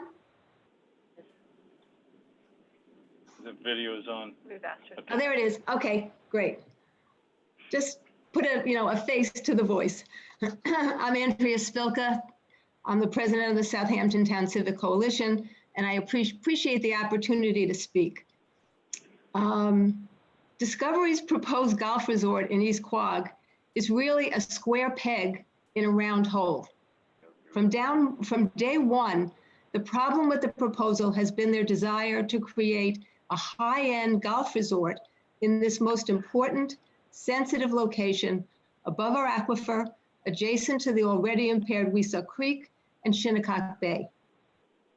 No matter how many times they shave the edges of their impactful dual-use proposal, it doesn't fit. Discovery has tried several times to meet the minimum standards, but even with their tiny adjustments, the big issue that make this project non-compliant have still not been addressed. Once again, they've asked us, and more importantly you, the Commission, to focus on their latest tweaks without answering the many questions that were raised at previous hearings. Questions like the concern that the fertilizers and pesticides used on the golf course will impact the STP and any private wells on Spinney Road. The change in occupancy rate from 60 days to 183 days, which will have a substantial impact on nitrogen and traffic.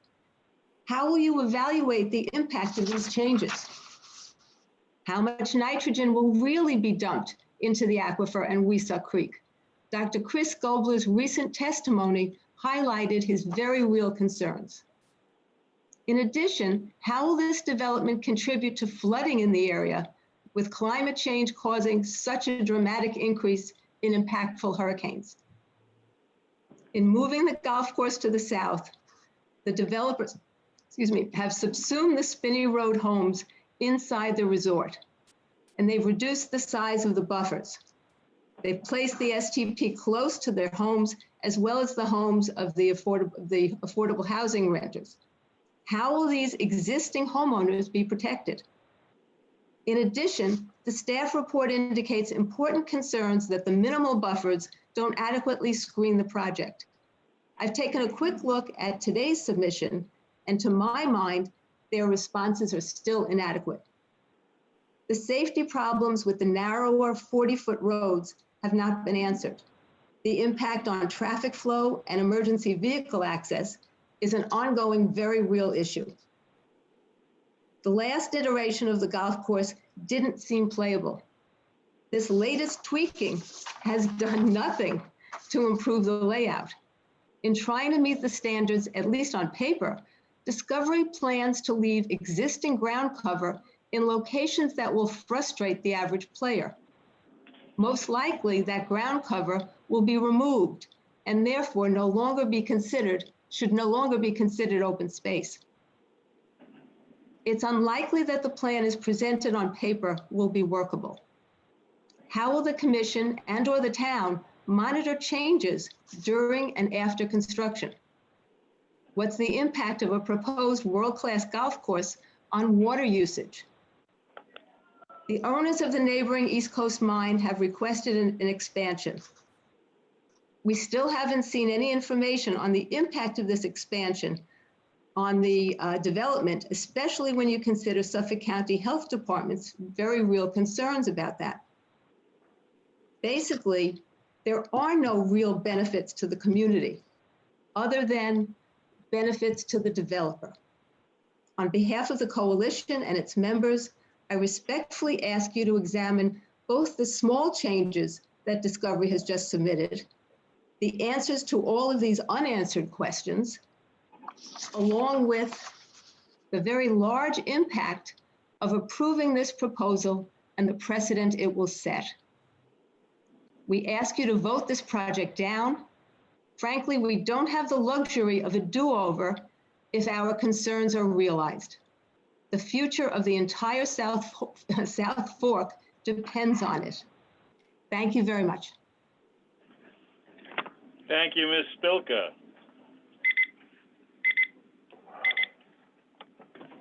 Our next speaker is Mr. George Lynch. George Lynch.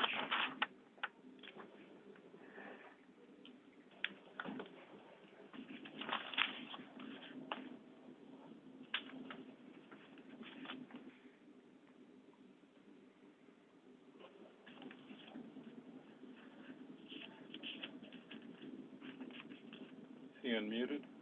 Yep. We sent the request. Okay. Mr. Lynch, you need to unmute, I think, from your end.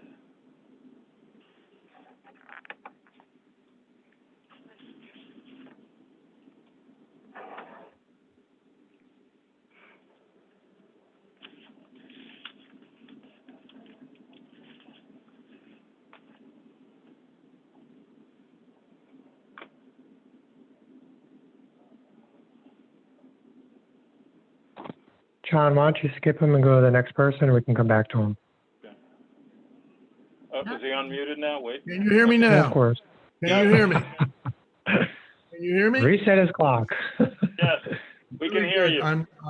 you. I'm sorry to have delayed you. Good afternoon. My name is George Lynch, and I live in Quiog. I thought we were done with this.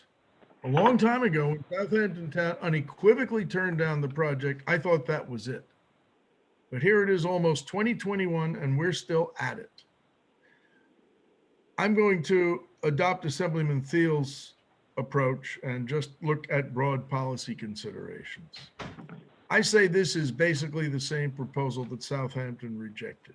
I say none of us can look ourselves in the mirror and claim this development has changed in any important respect, in any respect that should make the final decision different from Southampton's clear no. There isn't anything. It should still be no. I had the good luck to grow up on Long Island, and it was a wonderful place back then. People did stupid, greedy things. We've learned a great deal in my lifetime. We've learned to protect our wonderful place, to keep the land and the water in good shape, open and clean as much as we can. It hasn't been perfect, but we've made good progress, decent progress. 2, maybe 3 steps forward, 1 step back. That's not bad in this life, but those steps aren't all the same. Some of those forward steps, like establishing this Central Pine Barrens Commission, have been terrific, great advances. But some of the backward steps have been really disastrous, like, say, the Shoreham nuclear plant or tolerating ancient septic systems. They really set us back. This Lewis Road development would be the same thing, a giant step back. And what would we get out of it? What do the people who would despoil our forests and foul our waters offer us in return? A golf course. Really? We have lots of golf courses in Southampton. We don't need another one. What else? Luxury housing? We have plenty of luxury housing, more than enough. We don't need that either. Just as I was preparing these remarks, right in the middle of it, my son-in-law came along and went out to our dock on Aspetuck Creek. I could see him through the window, and he released a cooler full of young eels into the water. He told me he wants to populate this part of the creek with the eels, and later my grandsons can come and trap a few to smoke or make eelskin rigs for catching bass and bluefish. This is what it's about. This is what it is to have healthy waters and clean air. This is our Long Island, and we're blessed with it. Let's not screw it up. In the last 10 years, we have changed the face of government in Southampton Town, changed it completely, root and branch, turned it right around. We have done similar things throughout Suffolk County.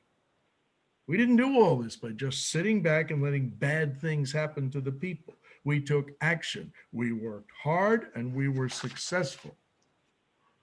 All but one of you on this commission are elected officials. Your decisions here have consequences, not only in the Pine Barrens, but in the polling places on election day. Many of you have long records of doing good things, but you know that doesn't count. You know elections are all about current issues. What have you done for me lately? This current issue, this Lewis Road development will be big, maybe the biggest item next November, especially if we've had the good fortune to get on top of the COVID crisis by then. Then it will be all about Lewis Road, and then there will be consequences. The people will learn what a travesty this project is because we will tell them loudly and often. Then those office seekers who opposed the travesty will be rewarded. But those who supported it, who gave it their okay, they will suffer. They will suffer and they will go down. I'll say it again, they will go down. Don't fool around with this. Thank you. Thank you, Mr. Lynch. Right, our next speaker is Mr. Michael Alestra. Michael Alestra. Is he calling in? He's on. He's on, okay. Start my video.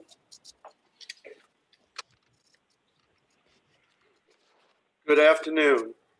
My name is Michael Alestra, and I'm a resident of East Quogue for 22 years. I would like to thank the Pine Barrens Commission for the opportunity to speak about the Lewis Road PRD. If you would kindly indulge me for a short synopsis of the last decade, I will try to succinctly describe what has transpired. Discovery Land began acquiring large swaths of land in East Quogue with a master plan to build over 100 luxury homes and an 18-hole golf course. The overriding problem with their plan is that the development would be in the Pine Barrens. As a result, there have been numerous machinations on their part to move the project forward. The Pine Barrens, as you well know, is a very sensitive ecological area designated to remain unfettered by such developments. Discovery Land understood the risk going into this project and that it might very well not be approved. But with hundreds of millions of dollars as the potential reward, they were willing to take the chance. Discovery Land has wended their way through numerous hurdles. They were able to get the town to rezone the land as a PDP, now PRD. When some members of the town board voted no, those members were served with multi-million-dollar lawsuits. It is quite clear the intent of Discovery Land with these lawsuits was to bully the town board members who disagree with them in order to create fear and intimidate any other individual or individuals or agencies that might get in their way. That it appears to be part of the methodology of Discovery Land. Today, we are here because Discovery Land must feel they have reached the promised land, just one more hurdle. You, the Pine Barrens Commission, are the bulwark, the last line of defense. Many intelligent people who have already spoken had the foresight to prepare for this moment, this very moment. They created the Pine Barrens Commission with a mandate to prevent the destruction of the Pine Barrens. The moment is now upon you. I have no vested interest, and I don't stand to gain anything with my efforts to stop discovery other than to protect our drinking water and health of our tributaries and bays. You will hear over the course of this discussion numerous individuals extolling the virtues of Discovery Land. Yet, the all-important question must be asked, what do they have to gain? Ironically, some have argued that my home will increase in value if Discovery's project is successful, and perhaps that is true. But you see, this is not about me. It is about us and the future of Eastern Long Island. I feel it is morally wrong to put profit over destruction.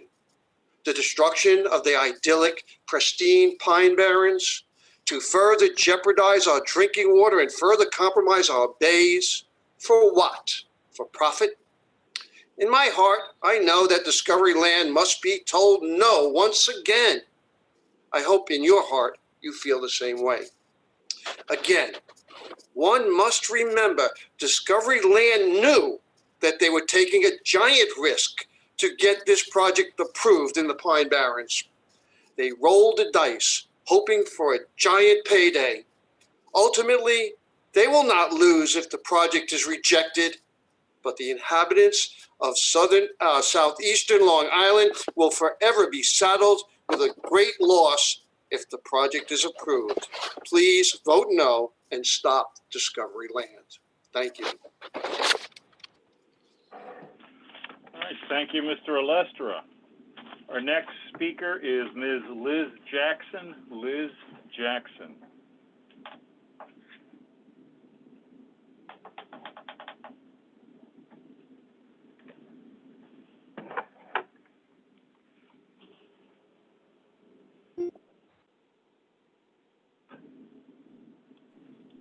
Am I there?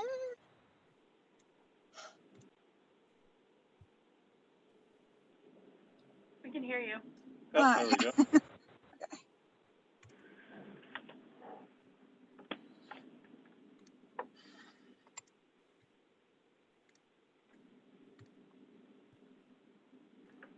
Okay. Sorry. Yep, go ahead. My name is Elizabeth Jackson, and I am just arrived home in my car after driving back from Riverhead, listening on my hands-free to all the comments, which ironically was at the same time as the setting sun was falling on the edge of all of this property that we've been discussing as I drove along Lewis Road. My comments, I agree with everything that has been said, except I'd also like to add that in the newest of layouts, well, most of the time they keep telling us every time that everything complies. It's all great. And we've seen that every time, and we've made our comments, and then every time still everything complies, even though everything changes, which has been stated by others as well. However, I'd also like to note this time that the project has changed significantly. Maybe innocently, probably not. But if you look closely now, you will see, or what you can't see because it's never labeled, because these are drawings and not surveys with professional renderings and notations, they are clear cutting what is the headlands of Weesick Creek. If you looked at the original plans back when it was going before the town, much of the land south of Spinney Road was being set aside for conservation. Now, as it's changed and consolidated its options, now the golf course and the housing development is expanding up along that area. And I had one picture because it's very hard and challenging to connect with it, but the area that was listed as pink in the clearing is going to be part of the water management areas, or the rather stormwater management. Clearing pink was supposed to mean that the trees were going to be eliminated and the ground cover left behind. That is in the area that was Weesick Creek. 10 years ago, our initial problem was this is the headlands for Weesick Creek. This is not a minor detail. This is not a matter of we just happen to use this area. These are the tributary locations that feed into the cold water fed creek that then helps to purify the resources that goes into the bays and is part of our multi-billion-dollar industry in the area. You also can see there's a secondary lower branch that's also going to be severely now cleared and revegetated. It's not part of the major protected areas. As this project has mutated, they've added space for open space, but it's not in this highest of demand areas. So in fact, they've added space elsewhere, but intensified their use right here. And that is what was most concerning. We also are concerned because every time we have high rains with the farm fields, Lewis Road has been known to flood. We have huge, gaping, empty stormwater recharge areas that become flooded to the top when those events happen. I don't see how, with all of the construction in this one specific area, that any kind of mitigation is being provided from all the land that you have north of Sunrise Highway or up at the Parlato property. I think this is a lot of intensive use in one very, very important location. Also, they're talking about, I believe it's a residential subdivision, and yet the new plans that were given to us, which aren't surveys or just drawings, don't even show the houses. They don't even show that the clubhouse also has a pool house, also has a swimming pool. They list on their key that blue represents ponds, and yet blue is also being used to represent a pool. These are not insignificant details for a group of people that are very intelligent and do this all the time in a lot of capacities. There's also mislocating of other details, like they don't describe where their data comes from on these drawings. What is the slope analysis? We see a bunch of red and yellow colorings. They don't tell us if that's positive or negative slopes. They have a bunch of blue iso lines that don't get described anywhere in the key or on the maps. What are those? Are those increases in elevation or decreases? When you're excavating for an underground parking garage and you're excavating for all these properties, where's all that soil going to go?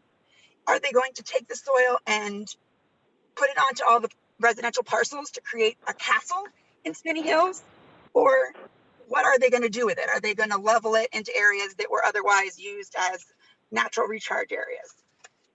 All of what they've said all along is we are in compliance, we are in compliance. At the very beginning, their application looks from last December extremely different than it does today. That alone is a problem because you can't just keep passing the buck in how we're reviewing things. These impacts to Weesick Creek are significantly greater than they were when they were presented to you last December. Additionally, I would say that there's concerns with the open space that's designated between the end of Spinney Road and the south part, or the play fields. That area is listed as open space. It's already highly disturbed and it's a very small sliver, but when they're maximizing their clearing, that's significant. They put it there for a reason. Also, they have other things that will need to be addressed and they're going to come back in circles. How are you going to get emergency vehicles in here? We don't even see roads properly labeled. We don't see properties. There are 5 houses, 6 lots that don't have road frontage. These aren't insignificant details because this isn't a sports complex application. It's a residential application. That's the issue at hand. Ms. Jackson, I'm sorry, you're running out of time, so you'll need to wrap up, please. Thank you. I'm good. That's good. Thank you. You're welcome. Okay, thank you, Ms. Jackson. Okay, our next speaker is Michael Marino. Michael Marino.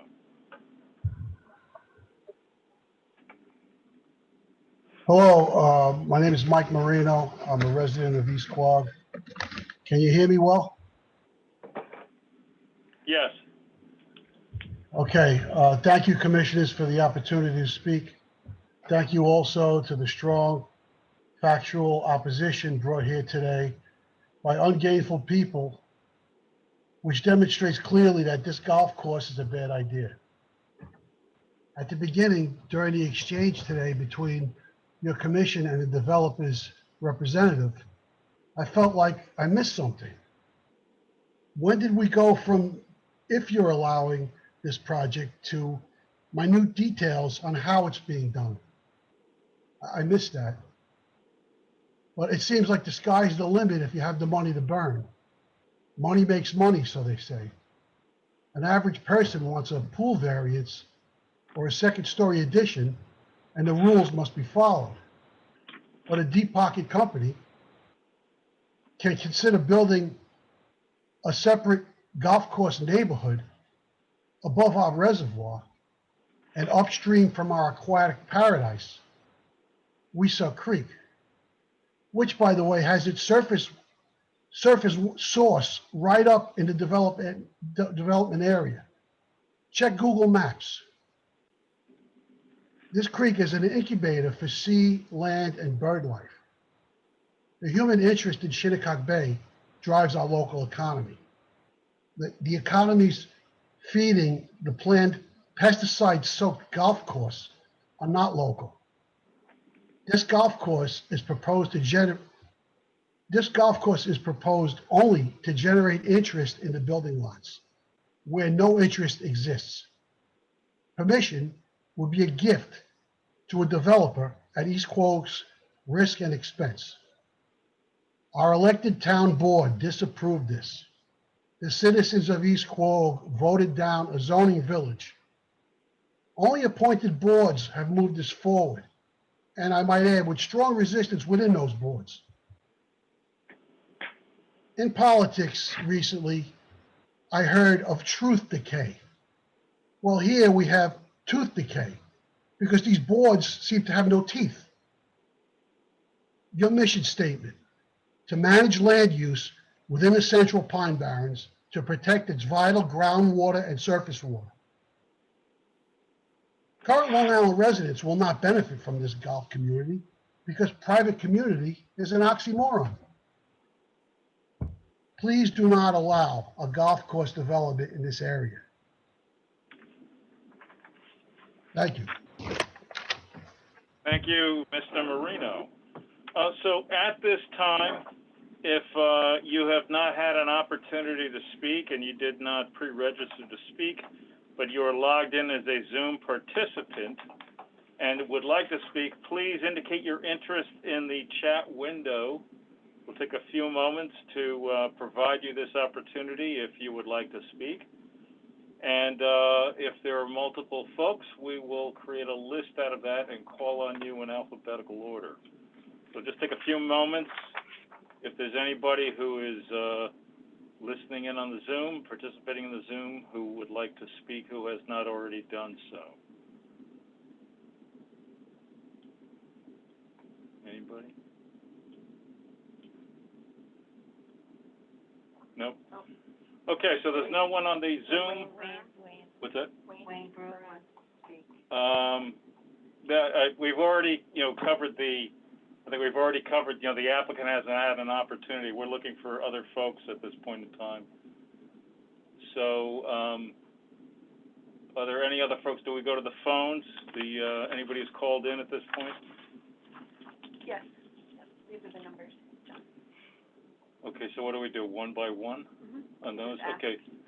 So we're just going to ask folks on the phone numbers. So phone number beginning with area code 516, ending with 217. We're asking if you're interested in speaking. Identify themselves. Please identify yourselves. No? Okay.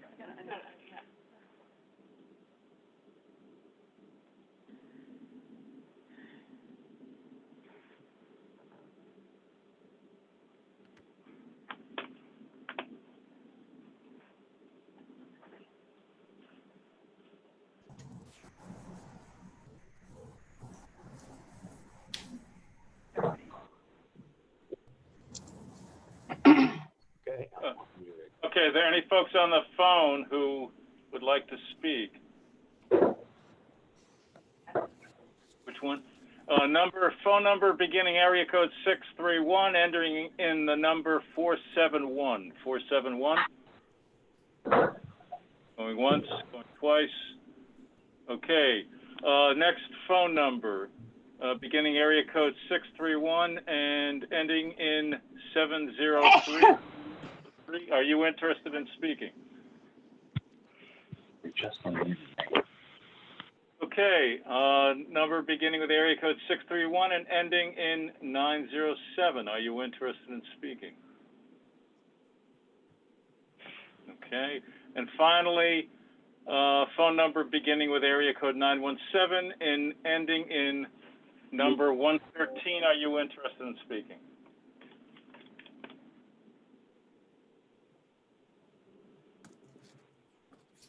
Okay, so I think that's it in regard to public testimony.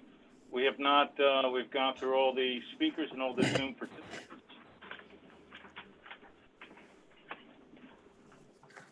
Okay. Mr. Brune has asked to speak.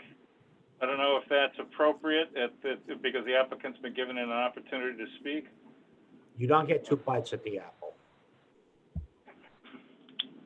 All right, so we're at the end of the hearing at this point. We've heard all the testimony from the applicant and the public.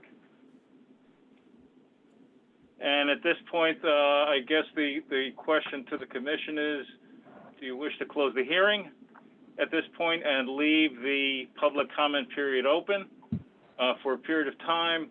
And also there are some questions, it sounds like, that were asked of the applicant. Do you want to give an opportunity to the applicant to respond to some of those questions? There were some regarding wildlife, I believe, that were asked by Southampton. And I think perhaps 2 weeks to allow the applicant to respond. So respond by the close of business on Wednesday, December 2nd. And then leaving the public comment period open, the record open, until the commission's next meeting on, December 16th? December 16th. Yeah. Yeah, this is Carrie. I'll make the motion to close the hearing, but keep the public record open until our December meeting, December 16th, and allow for the applicant to submit comments 2 weeks from today by the close of business, which I believe will bring us to Wednesday, December 2nd. That will then allow for, the public to review any additional submissions by the applicant and provide their comments to the commission before our commission meeting on the 16th, or by our commission on the 16th. Yeah, I think, Carrie, you should have the public portion close of business on the 15th of December. Okay. Public portion close on the close of business on the 15th so that it would be available to us at our meeting on the 16th? Yes. Okay. I second that motion. All in favor? Aye. Opposed? Any abstentions? Great. We have we have a plan of action then. Dorian, does that answer your question? Or do you need more clarity on how we're moving forward? Dorian needs to be unmuted. Oh. Yeah, I believe to a certain degree. Okay, so we got 15th close of business. We have the next Pine Barrens Commission meeting December what again? 16. 16. And then what we may need, Dorian, and we can discuss it at our meeting on the 16th, is we may need to schedule a date for a deliberation session so that the commission members will have time to review any additional information that's come in, and then have a deliberation session prior to our meeting in January, which is the decision deadline at this point in time. Right, it's 120. Okay, gotcha. So the key dates are 12/16 subsequent, well, 12/15, 12/16, and then 120 is what we're looking at. Is that correct? And also remember December 2nd for the applicant to provide responses to any questions that were raised today and clarifications that are needed. Okay. Very good. Thank you.